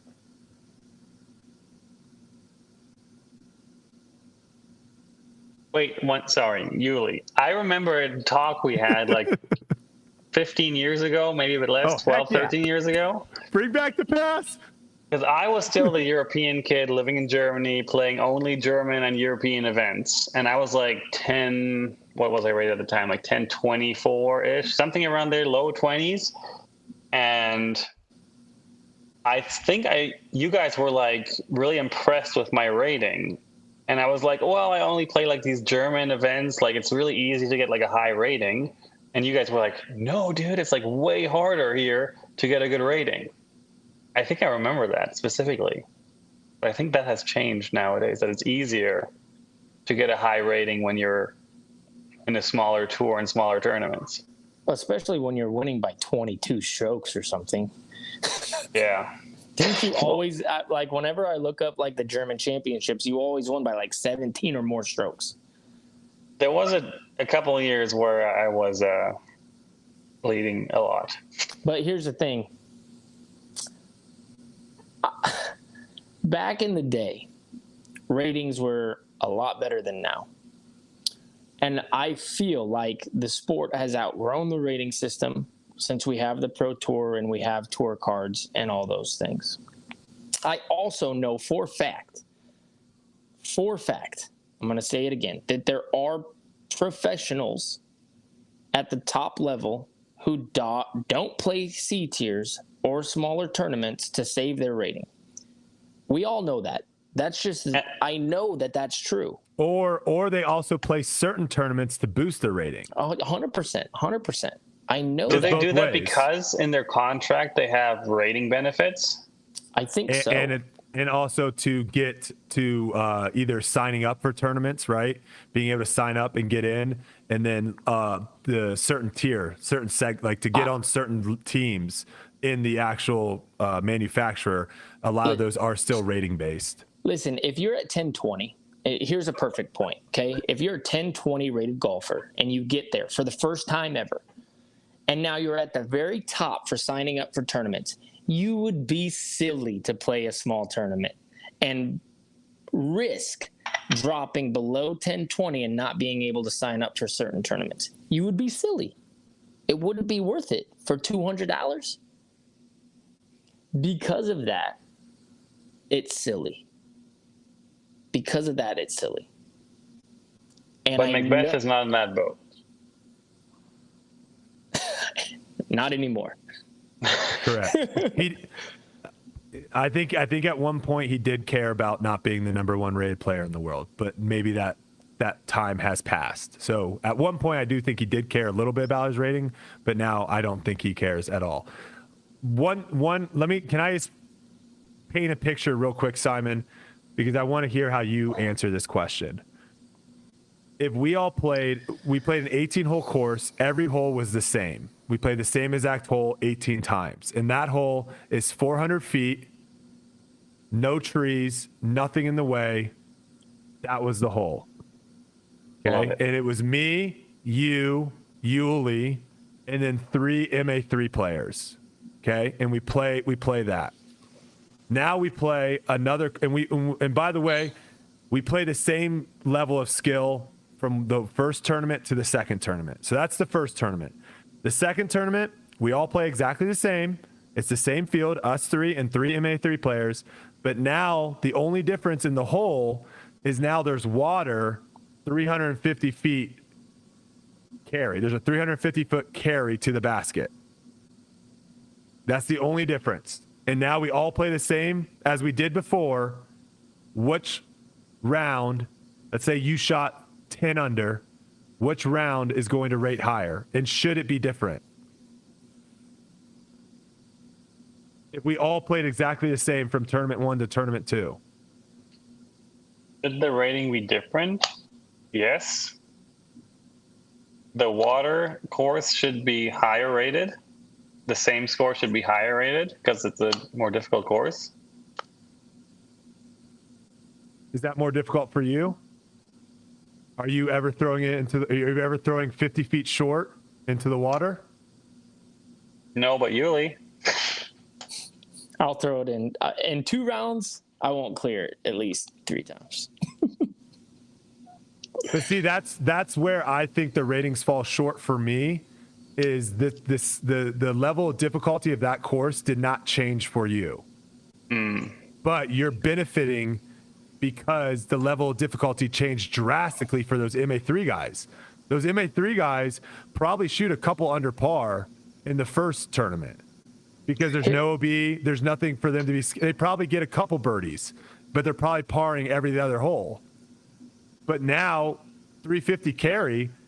They're doubling holes, they're tripling holes, they're making that course look so hard.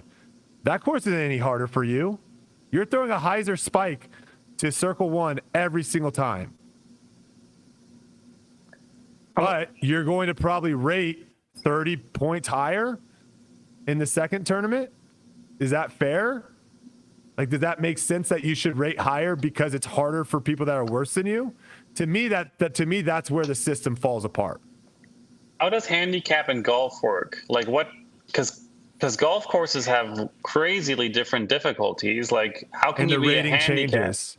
The rating change. So if I shoot even par on one course versus even par on another course, it differs. And also there's a rating and a slope. So the rating is based off of a scratch golfer, so someone that is good at golf, and then the slope is based off of a bogey golfer, because golf knows that if I step up to a hole that's 180 yards par 3 and there's a water carry, 150-yard water carry, that hole is not difficult for me. But the person that's having to hit a 3-wood off that hole's super hard. So they don't actually have those two in the same category. So I don't get a benefit from that course being hard for a bogey golfer. I'm only going up against what that course is for scratch. And a good way of looking at this is if we all played Memorial, if you take the best 30 golfers in the world and we all play, well, I wouldn't be in that, so I shouldn't say we. If you take the best 30 golfers in the world and you guys play Fountain Hills, and then the next week, you only have 10 of the best players in the world play Fountain Hills, and you have 20 bad golfers play Fountain Hills, the ratings would not be the same. Even though the course played exactly the same, no win, nothing different, the ratings in the second one would be inflated because you would have a lot of people making the course look a lot harder than it actually is. And how do you fix that? Well, the hard part, and the thing that golf was able to do, which I think is difficult for disc golf, is you set a line for the course. So you say that going out and shooting 12 under par at Fountain Hills is 1,000 rated. Now, obviously that sucks for disc golf, right? Because wind has a huge factor. But the way that you get rid of that and the way that golf gets rid of that is your rating should only be the top when you're playing your best. So how I would do it, if I could do it, is, Simon, you have 100 rounds that are rated. I actually am only going to count those top 30, those top 40 rounds. Those other 60 drop off. So now I know what Simon looks like when he plays the best. And what I think this fixes for the amateurs is you no longer have guys that are super volatile, that are playing in MA3, shooting a score that would have won MA1.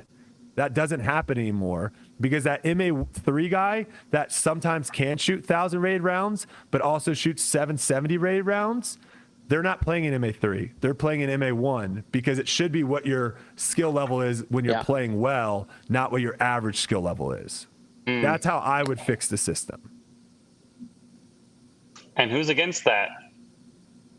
A lot of people. They hate me. You'll see in the comments. A lot of people listening right now will not like what I just said, but it is what it is. Like it's not a, like, you can game the system. I can tell you what courses are going to rate well in your local area. Like if you want to be 1,000 rate, if you're 950 rated, 960 rated, I could probably get you to be 1,000 rated if I handpicked what tournaments for you to play in. Because it's so much more about the course than anything else. Here's a true story. This literally happened. I forgot. This was like probably 5-6 years ago. Somebody was talking crap about my rating. And I said to them, I could be 1030, no problem if I didn't play all these tournaments that I play. He bet me $1,000. And this is documented because I posted about it back in the day. And I'm like, all right, bet. So for a year, I handpicked the tournaments that I played just to prove a point.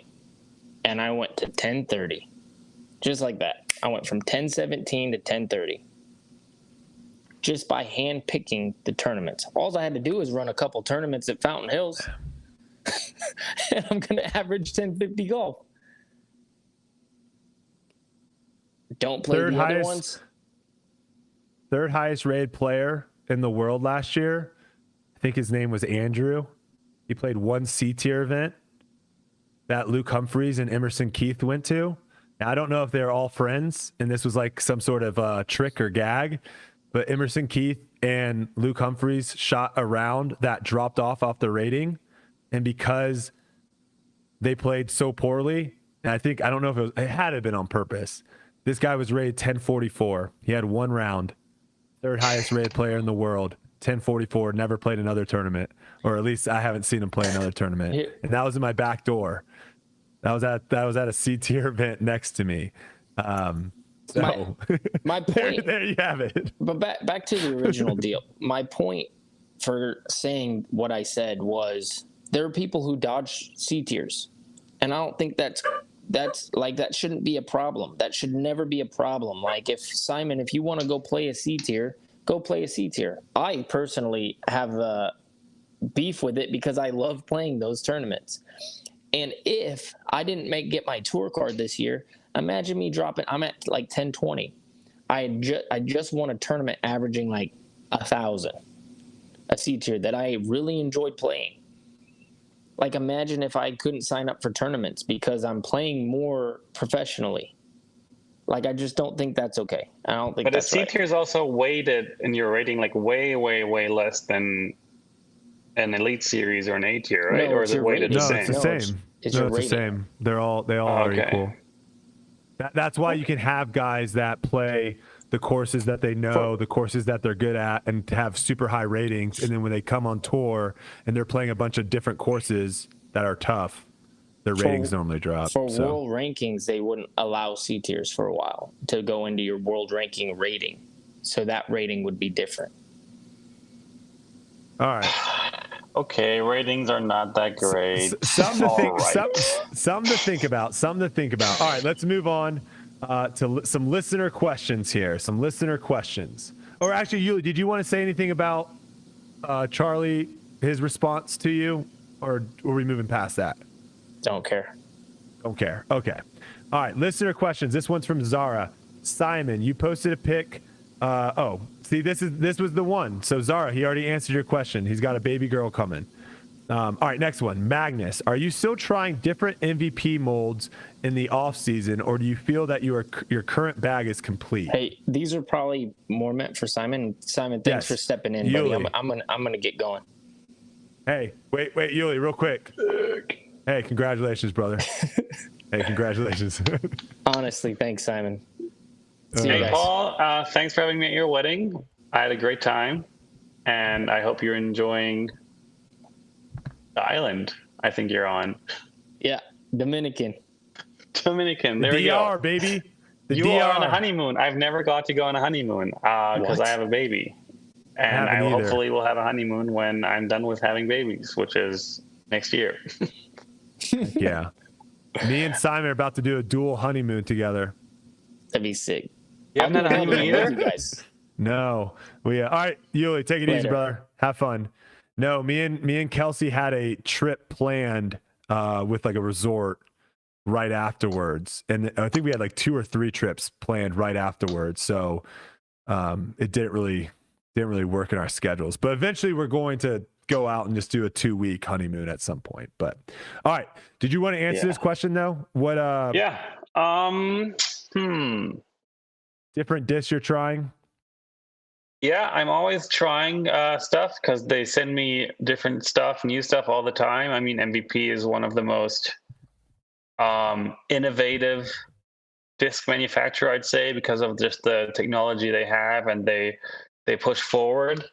They came out with a handful of new molds this year that I tried, came in and out of the bag.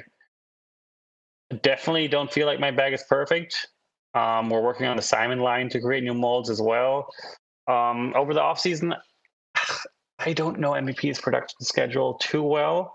I am not very in MVP yet. I'm on their team. I'm their athlete. I play for them. But like I was in Discmania, like a part of the company, I don't feel like I'm in MVP yet. I don't know if I'll ever be there. But it's just a way different vibe. Operation? Way different operation. I'm kind of really enjoying it because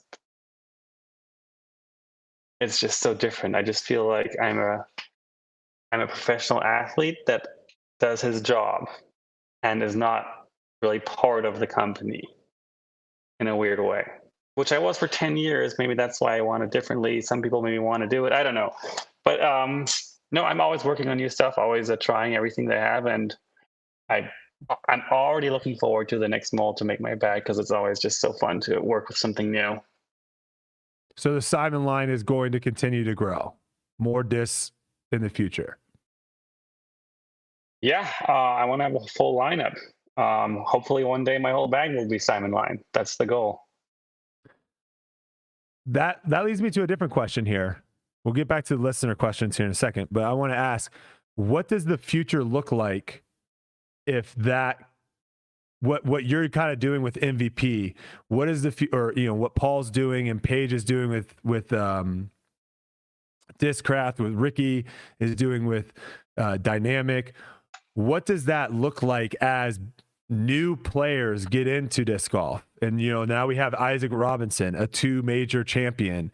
Does he get his own line? Like, does this at a certain point, does there become too much overlap, do you think?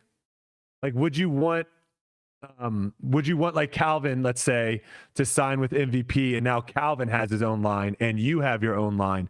Does there become almost like too much of an overlap at a certain point? Yeah, I think companies have to be a bit careful to make sure they don't overdo it, that there's not too many different lines. And I don't think it's really in anyone's interest to just sign more lines to your name. I don't think that makes a lot of sense. And what do you think happens, like when you retire from disc golf playing professionally? What happens with the Simon line? I mean, in an ideal world, it would kind of be like the Ken Climo discs at Innova, the KC Pro Plastic, the Ken Climo Rock, I think. What signatures did he have? Firebird? I have no idea. AVR? You're asking the wrong guy. So you would like it to kind of continue to grow to at least to a certain standpoint, right? Because eventually someone else is going to be coming up and taking your spot. Yeah. Yeah, I wish that, those are technically the Simon line molds, and they should stay Simon line molds. Gotcha. All right. Next one is from Brodie Bandit.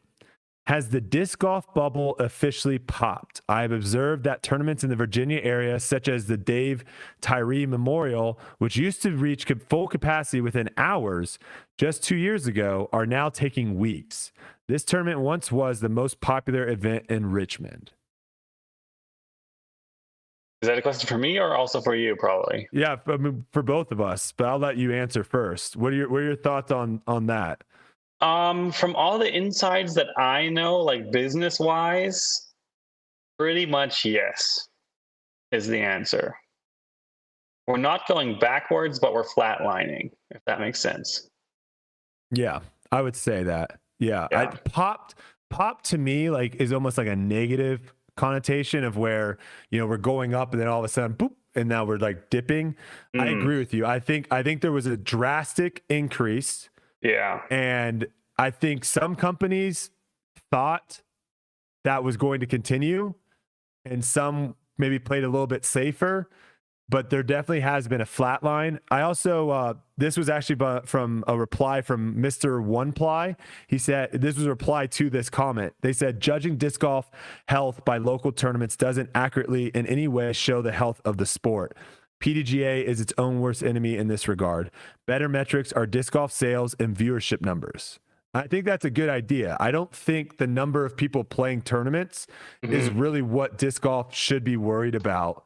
I think like he said, if I'm a company and I'm trying to make money off of disc golf, how many people are buying discs and how many people are watching? Those two metrics, I think, probably are better than how many people are playing in tournaments, because there's a lot of people out there. And here's the thing: I played in a B tier a couple weeks ago, Simon. It was miserable. It was so slow. It was miserable. And it makes you kind of think, like, why am I out here spending 5 hours playing this round? So I could totally see people doing that love disc golf, that watch the Pro Tour, that buy all of your discs when they come out. They go out and play a tournament, and there's like, I'm spending my whole day out here. I could have played 2 or 3 rounds. You know, I have a job 9 to 5, Monday through Friday. I don't want to play 2 rounds on the weekend. I want to play a lot more, right? So that's where I think maybe that's not the best metric. I totally agree. Yeah, an unpopular tournament that went really popular during the big boom is going to go back to being not popular now. But I think the total numbers of sales and views and all that stuff is in a much better shape than a local BTL will make it seem, potentially. Yeah, and you could say the same thing about like Players Tour Series discs, right? Like players that weren't as popular as others, their discs sold no matter what, because just people couldn't get discs. Where now we're starting to see like, okay, some players are selling discs, some players don't. So it's kind of all leveled out a little bit, which I think is best for everyone involved, really. Obviously not for the players that maybe aren't selling their discs as much. But all right, he actually also had a question for you too. Is players building their own lineup with other brands a trend you see continuing? Are manufacturers actually profiting off of it? So this is a good one.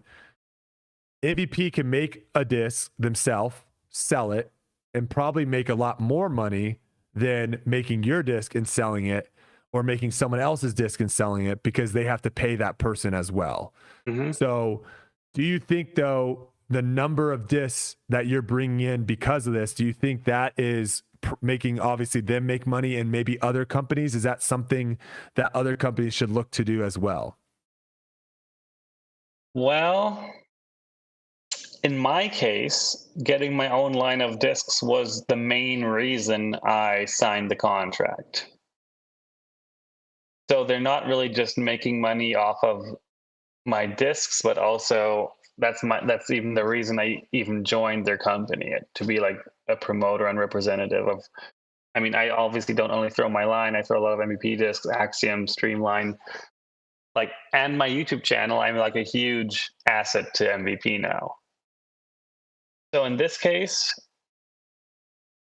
yeah, it was. It is very profitable for company to do a disc line for a player. Are they going to continue doing that? Like, do you see if Isaac Robinson signs with Prodigy, do you see Isaac Robinson coming out with 2-3 discs, new molds? If he has another year or 2 of the ones he just had, I would say why not? Yeah, I don't think it's unlimited, and I don't think we'll see like a crazy amount of pro players have their own lines, because like at some point you got to like earn it. And yeah, Isaac could be someone who qualifies in the long term. Yeah, and the earning it, just to kind of say on that, the earning it too also can be not necessarily just with how your finishes are. The earn it can also be other things, right? Because at the end of the day, you could look at what I have done in disc golf and say, well, he doesn't earn what Discraft gives him with just what my playing style is. But I think manufacturers should look at everything, because there is way more. And that's where it's like, if it's only based off of how you finish, then manufacturers probably should only sponsor maybe 2 or 3 people. There should maybe only be like 15 people sponsored, right? But there's value in a lot of other things as well. So all that should be taken into account. All right, Todd says, my question, how can I get this on Simon's vlog for shot of the day? My son is 8 and he won the U12 junior division of this tournament with an ace on the first playoff hole. Thanks. What? I'm excited for the for the show tonight. Silas, if you can, pull the video up, because we'll at least get it on Tour Life, and then it'll be up to Simon of whether or not he'll put it in for the shot of the day. But look at this. He's in the orange. First playoff hole.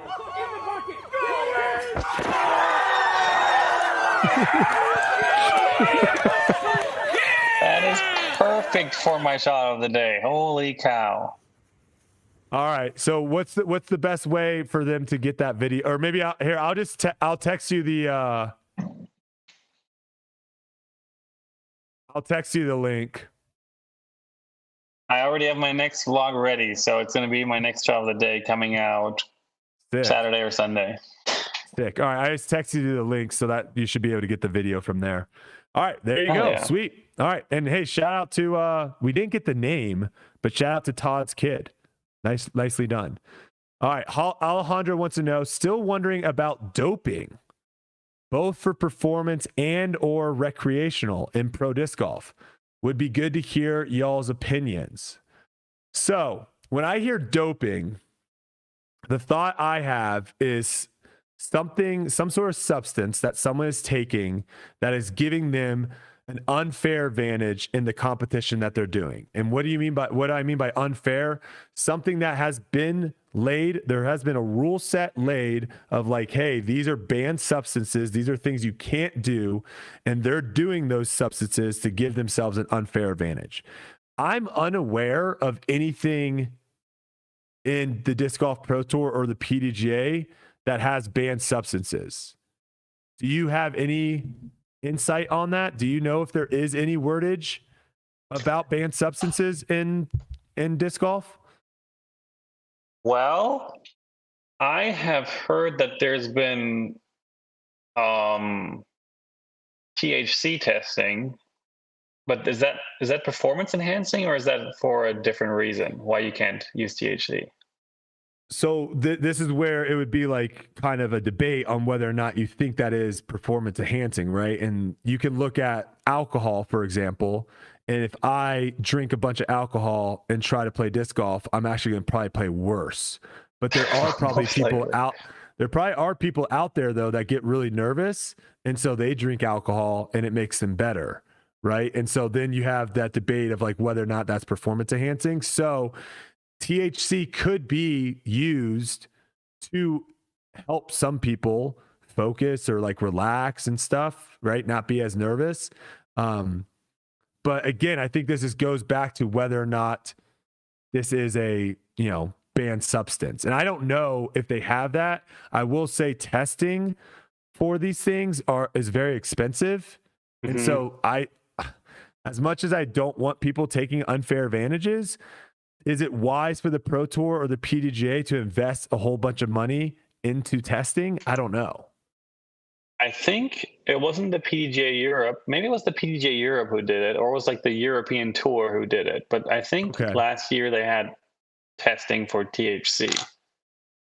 Other than that, I'm not aware of any testing or anything. Yeah, I'm not either. I will say this though, like if the PDGA or the Disc Golf Pro Tour come out with a banned substance list and they're like, you can't do any of these, I'm going to be pro for that, because if there are things that we all agree give certain players advantages, that probably shouldn't be allowed. And I think most of us too kind of agree, like steroids probably aren't healthy to take. right? That's the other thing. Like steroids, like it's not healthy to take steroids. So I agree with it being on a banned substance where you can get an advantage if you work out, if you are in shape, if you eat well, right? There's things that you can get advantage of in disc golf. But I think where I probably would draw the line is if like it's unhealthy, then maybe we should look at banning those things. I don't know. It's a weird one though for me. I mean, healthy versus unhealthy is also a debate always. It is. It's gonna be very tough to ever come up with something that the majority all agree on when you're talking about things you can and can't do. But it'd be an interesting one. My big thing with that though is again just the money of testing. I think is really expensive.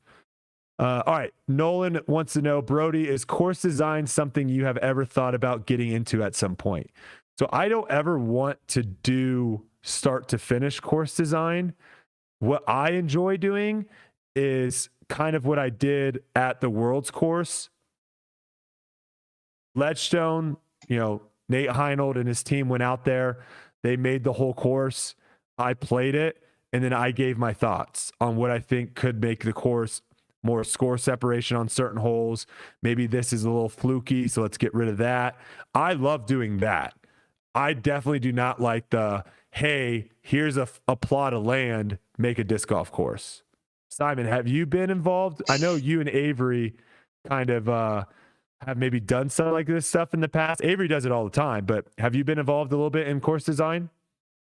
Yeah, actually funny that this is topic now because this weekend here in Mass at Maple Hill, we were having a course design meeting.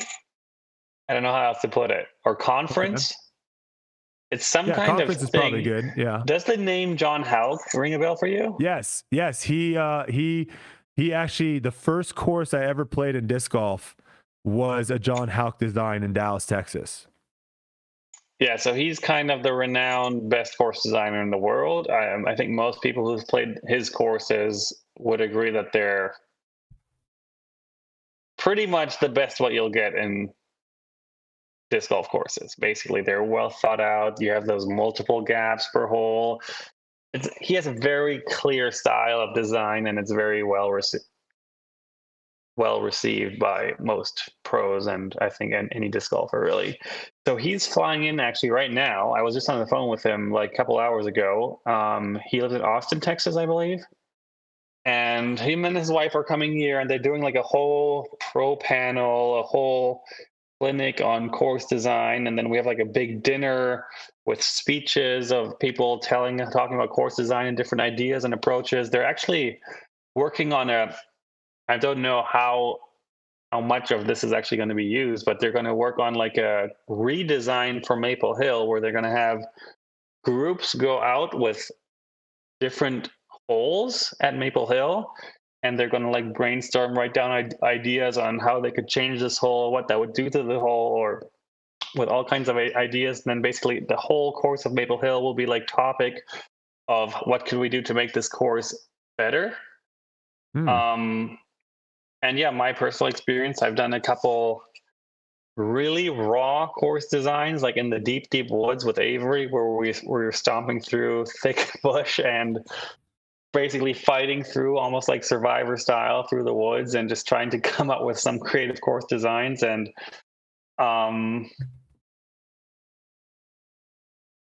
when I grew up in Germany, we didn't have a permanent course. So basically every time we played, we were our own course designers because we just went to some public park with a portable basket and put the basket somewhere and then threw to it from different spots. And then we set the basket somewhere else. So my whole life has really been just making up my own holes. And I really want to get into course design. I think it sounds really fun to just get a plot of land and someone tell you like, this is yours. Make us a disc golf course. Yeah, I think you have to have a certain brain to do that, and I certainly do not. Oh, it takes so much practice. I think it's extremely overwhelming at first, and so overwhelming. You're like, yeah, like if I didn't have Avery at the ones that I was doing with him, I would have called the guy and be like, I can't do this. This is not possible. And the budget for like, if you compare it to golf, the budget for course design in golf is so much higher to where if you like make a mistake or something, it's like, oh, I can fix that. Like if you cut down a tree in disc golf and you're like, oh, actually, crap, that tree made this hole. You can't like plant you're not gonna have the funds to plant a tree there. So to me, it seems like a way more high stress situation. I actually just don't think I could make a good course from scratch. It's very difficult. And that's why I'm excited for this conference that we're about to have to learn more about it. And I think the courses we play is going to be something that's going to change drastically in the next 10 years. And I think that's what's most holding disc golf back is our playing field. Which I mean like literally the course. The course itself, yeah. All right, Colton Sparks wants to know, what tournament would Simon like to win that he has not already? This is solely based on the course or courses, not the prestige or title of the event. Oh, what course would I like to win on that I haven't? That eliminates a lot of courses. And yeah, I mean, with the it does eliminate a couple courses, and it also not thinking about the prestige behind it is so hard. Yeah, that's tough. Because every course for me is like just so linked to the meaning of it. I don't know. First thing that popped to mind was GMC. In Vermont. I think Fox Run is one of the best courses we play. Looks great. It's extremely challenging. And then that paired with Brewster Ridge in the woods is highly technical. And man, if I could put 4 good rounds together on those 2 courses, I feel like I would be a complete player, but I never have. It's tough. I would say Pickard Park's just simply for the fans. I think that I think Pickard Park. I know you can't pick it. I can pick anywhere because I haven't won anywhere. But I think Pickard Park rivals is probably the only course that I can think of that rivals Maple Hill when it comes to the fans. So I think Maple Hill has some really good fans, obviously the 8-holers and stuff. But Pickard Park, man, there are some lively people out there. So that I think that would be a fun one to win. Okay. This is from one of our Tour Life crew captains. This is henceforth Darth Baker. They want to know, what is the main focus of your off season? Do you practice or try to improve much, or do you like to spend more time with family? It's a balance. It's not an easy balance, but you got to find the right thing to do. I mean, I try to write myself a schedule, which is shockingly hard for me to do because I haven't had a schedule since I finished school.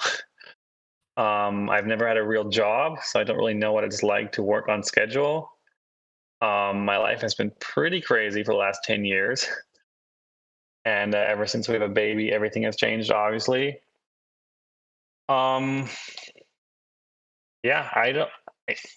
I am lucky because I have winters here that are so long and so brutal that I'm kind of forced to stay inside and kind of lay back a bit and have some family time. I can't go too hard on playing, which I think is kind of a good thing because you need your breaks, and I can't play all the time. But my main goal this off season is basically to kick some bad habits that I have and introduce some good habits.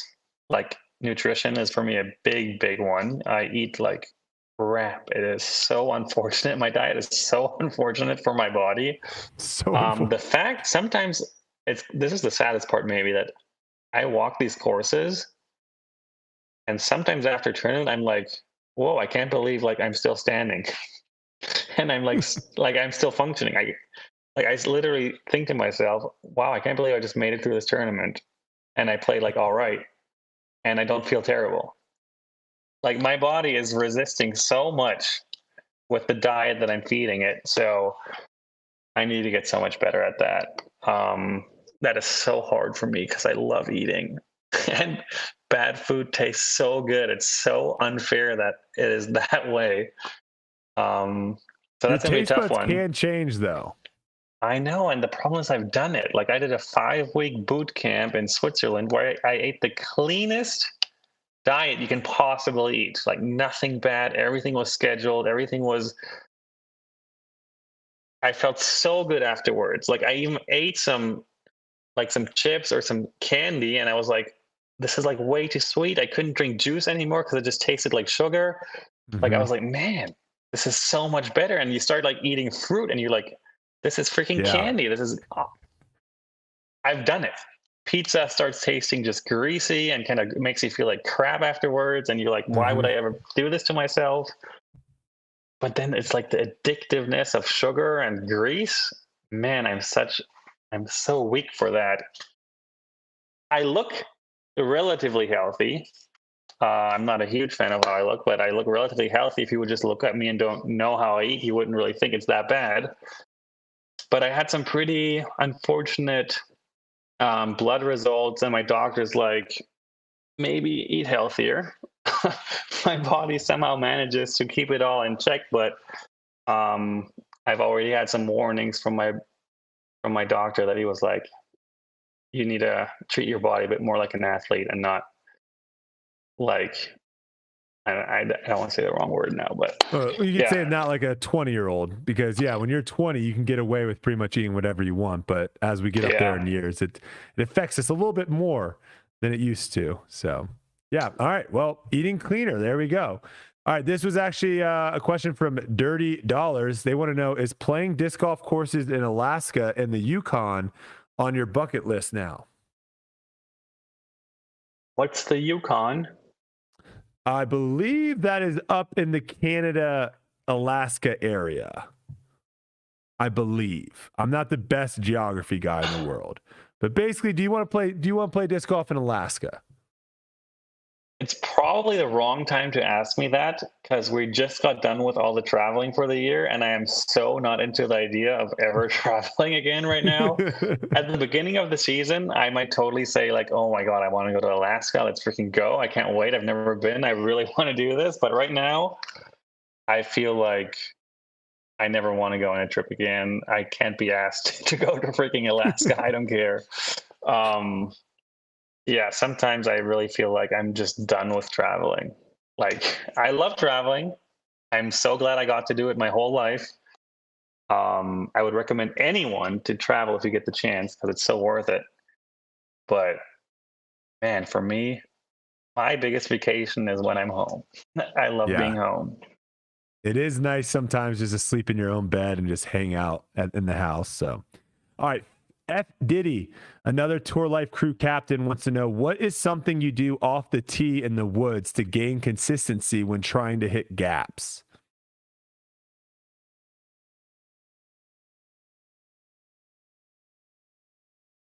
I personally like to pick an early aiming point. I've heard the exact opposite strategy by some people. They say like pick a point in the distance you aim for when you're trying to hit a gap. I like to pick an early aiming target, kind of like the bowling idea when you have like these arrows on the lane where you kind of that are only like 20 feet away, and you just aim at the arrow and the ball just goes. So are you into aiming the pins. Down at the ground, like 100 feet in front of you at the ground, or are you looking at like a tree or something that's like 100 feet in front of you? It's almost like I visualize like a little box in the air. Oh, okay. That I try to go through, or like a little ring or something that I try to go through.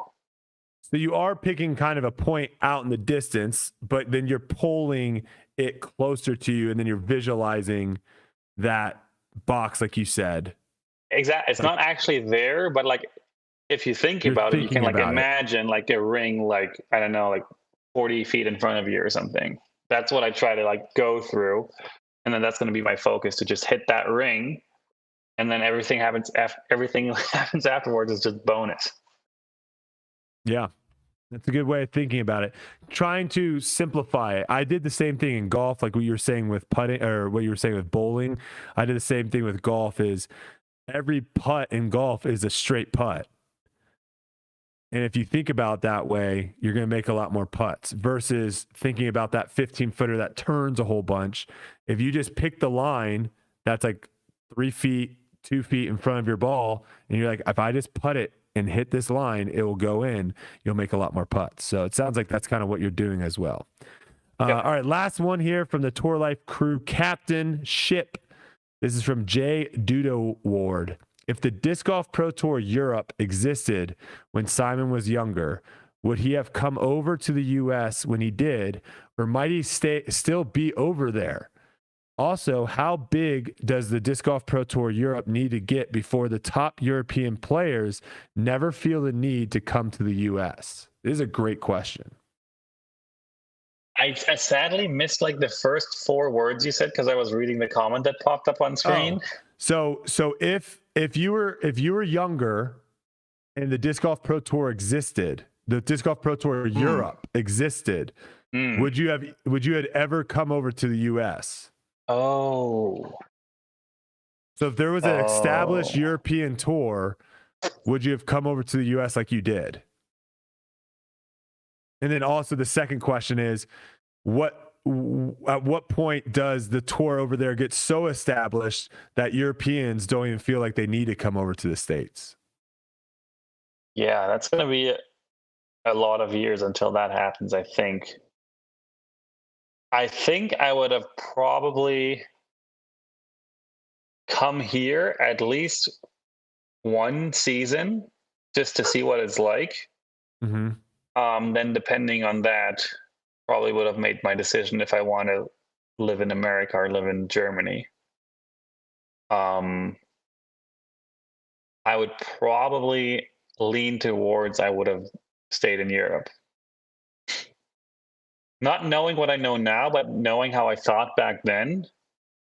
Yeah, I would probably stayed in Europe if I had an established tour there. I would have probably played the majors over here, but other than that, Germany was my home. Oh, I think we missed one question. Hold on real quick. All right. So sorry, we have one more question.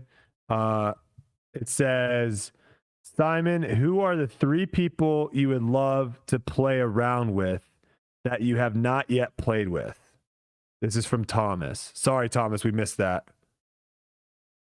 Are we asking like celebrities, or are we asking Pro Tour players, or are we asking anyone? Yeah, it feels like this is more like an anyone question, but the fact that they said that you haven't played with yet, it kind of feels like tour player. Maybe it is anyone though, but because you have played with some like celebrities and stuff, you have played with some professional athletes, so maybe it is. Let's answer it like anyone.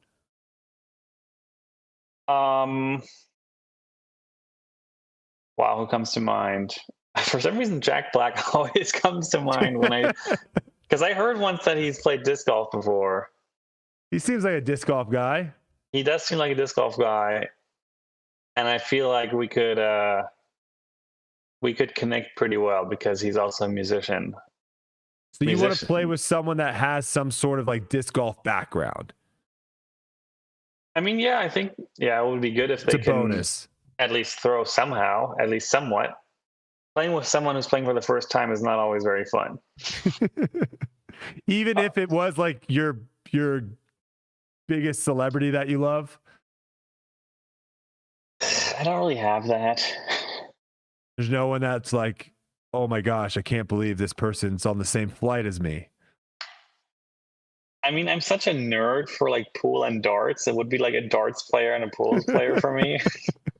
It would be people you've never heard of. So those are not good answers for this question. What about like an Elon Musk? I do think Elon Musk is pretty cool. I just listened to his podcast. I think, was he on Rogan last week or something, I think so. Yeah, he was on Rogan recently. Yeah, I did listen to that. Somehow I just like how he talks. I think it would be really fun to play around just with Elon Musk. It would be very interesting the conversations you would have. Very interesting guy. And who else? Maybe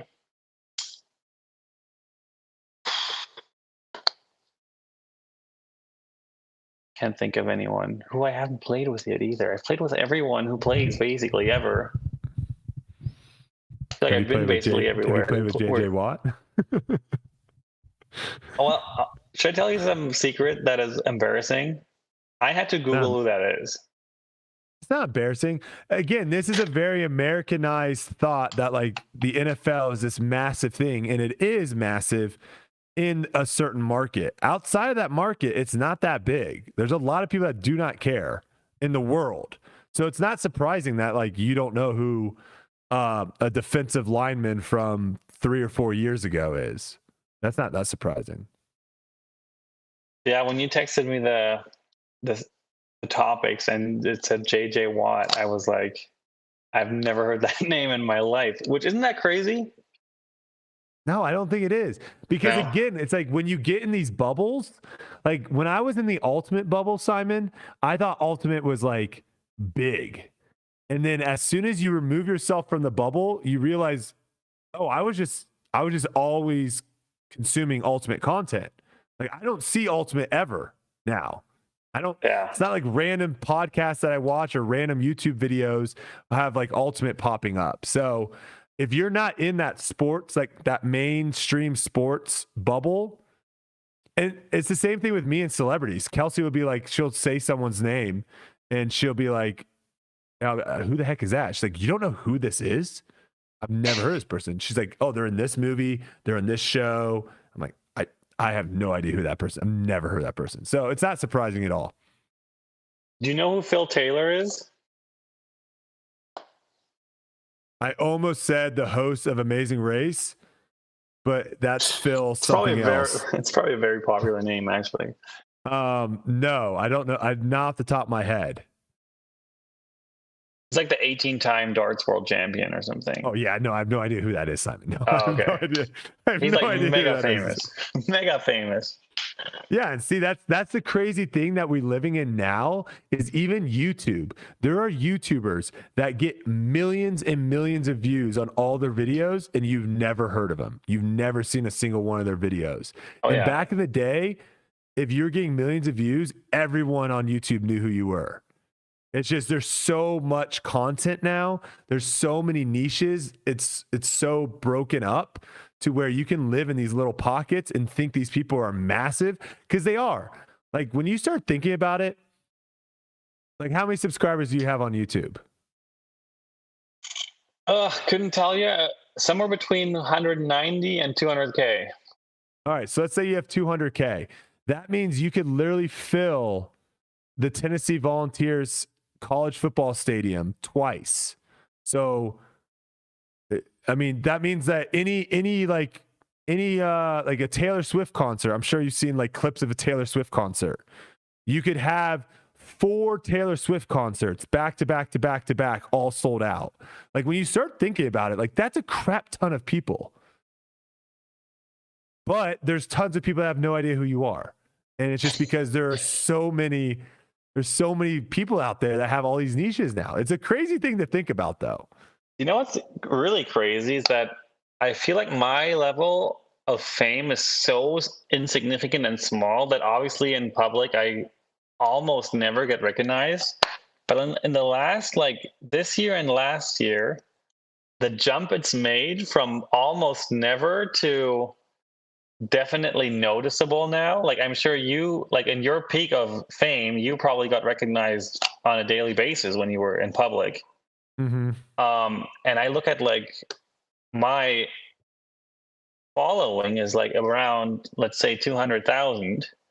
And then the people that have millions, it must be impossible to have a life. I feel like that's always been one of my biggest worries was disc golf becoming so big that we couldn't have a normal life anymore. So I'm kind of glad it is where it is still.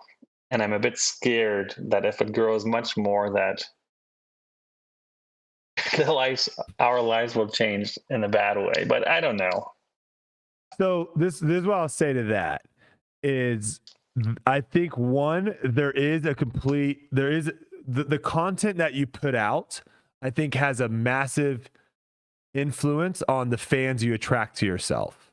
So I've spent time with all sorts of different types of celebrities. I've spent time with like Vine celebrities, right? Where they have millions of fans. And those people, when they go out, they get swarmed and people are just sprinting at them with their phones and they just want a selfie. and then they bounce. And that's like, that would be really, really annoying. But when I was at like the height of my trick shots, ultimate frisbee, dude perfect, I had people coming up to me that wanted to tell me like, hey, you got me into playing ultimate frisbee.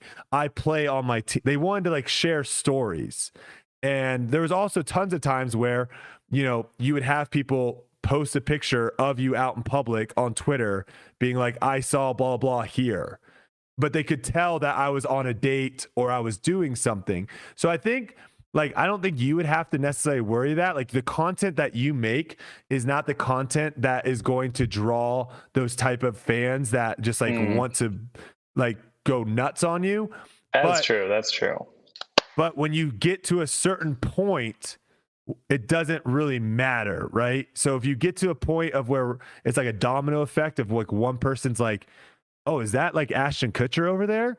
And then everyone knows who Ashton Kutcher is. Now it causes a problem. Regardless of what kind of fans you have, you just have a ridiculous amount of people there. But I don't think like you would have that issue. Yeah. Unless disc golf got to the point of where it was like on the level of like soccer, right? If you're I'm blanking on his name, Messi, or if you're who's the other Cristiano Ronaldo? Like Cristiano Ronaldo cannot go out to a normal restaurant. He can't pop into a Chili's, right? Like, he can't go anywhere. He can't do. He has to rent out the entire place for him to do any of that. So, but that it will be cool to see, you know, 10, 15, 20, 30 years from now, what kind, like how disc golf goes. Because if disc golf continues to grow, which we both have kind of agreed, it's kind of, you know, hit a line of where it's not really growing that much, but it's not also falling off. If there's another spike, if there's something else, it could kind of get interesting. How I'll say this: I don't think players will be driving around with their name and face on the side of their car. Right. That is definitely going to change. I think the next spike we'll get is when our courses change significantly. When we have courses that are, I think once we have courses that are specifically disc golf courses, I think we have a chance to get a big spike, because then it's going to get filmed better. It's going to look better on camera. It's going to be more attractive to sponsors. And I think then we'll have the chance, because I think the skill is there for it to be entertaining enough. The only thing I would say too is like, I think the product needs to get shortened.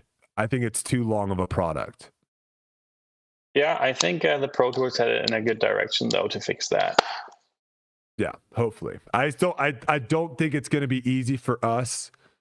And what I mean by us, I mean like disc golfers. I don't think it's going to be easy if we're competing against all the other sports to be like, hey, come sit down and watch 4, 5, 6 hours of this. I think it's going to be much easier for us to compete against other sports to be like, hey, come sit down and watch an hour and a half. That's my take on it. All right. So a little bit of housekeeping up here. Shout out to all the new Tour Life crew members that have joined. Appreciate you. Spotify and Apple. Spotify has popped off. We have 690 reviews now on Spotify. So shout out to everyone that's dropped a review there, and 182 on Apple. Apple, you're getting absolutely dominated. So if you're listening to this on Apple right now, figure it out, man, because Spotify is on the path to 1,000. Again, make sure you follow Tour Life on all our social media platforms. Use the link in the description or go to hoo.be/tourlife. And the Tour Life job interviews have been completed. We've done all the job interviews. I've looked it all over. We'll be making a decision later this week. So we'll be having a couple extra people added to the Tour Life team, I guess you could say. So, all right, Simon, incredible job tonight. I know we put you through the ringer for some of these questions. Also, I know the ratings debacle. I'm going to hear it. I know I'm already going to hear it on social media. But anything else you have for the people? Anything else you want to talk about before we head out here? Did you hear about the Terry Miller thing? Yeah, you want to kind I was a little bit confused of what that actually means. Do you want to speak a little bit on what that actually means? I was going to ask you, hopefully you know exactly what it means, but from as far as I understood, he purchased more or less a course / a tournament but doesn't own the land.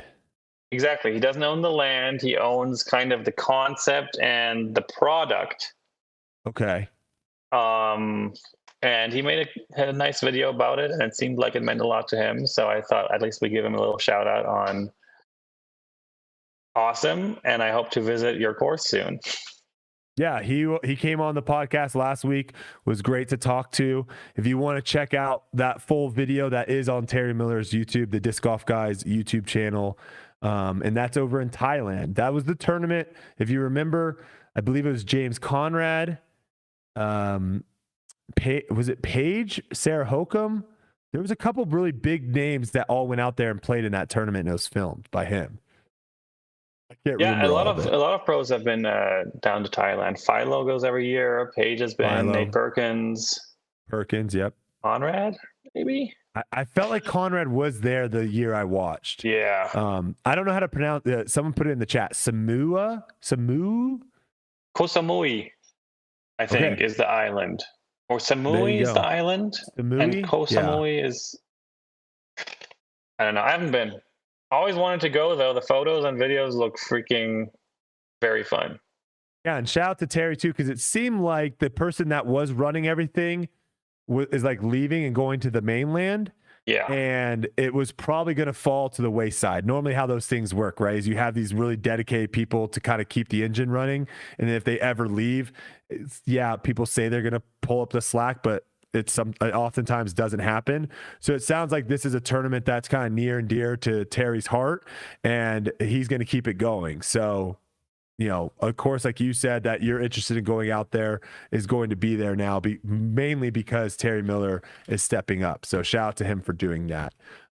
If that's all you got though, Simon, I know everyone listening, we really appreciate you stepping in.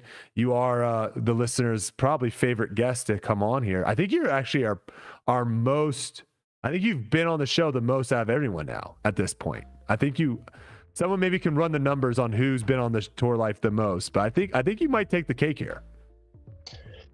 I'm honored. Thank you. I know I can't ever replace Yuli and his takes and his his wit.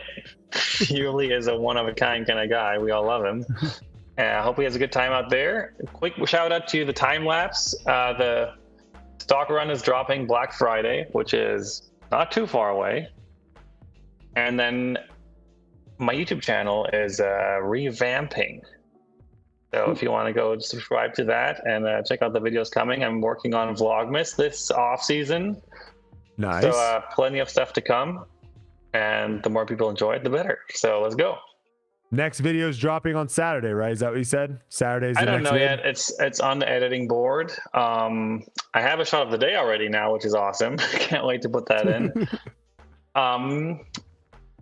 Yeah, but I have a really fun vlog coming with Kevin Jones. I filmed it on Monday morning when I still was in Charlotte after the wedding. Shout out to myself, by the way, who after Yuli's wedding was on the disc golf course only like 10 hours later filming with Kevin Jones. Pretty impressive. That is impressive. And again, shout out to Yuli. We appreciate him taking the time to jump on here and talk a little bit, and hope he enjoys the rest of his honeymoon. And Simon, again, congratulations. 2 kids, man. That's gonna be it's a little bit more than one. It's double. It's actually double. You know what? In German we say, close your eyes and just go. That's our motto right now with the family. There you go. All right. Well, we appreciate it. Everyone appreciates it. Simon, thank you so much. And we'll see you guys all next week. Peace.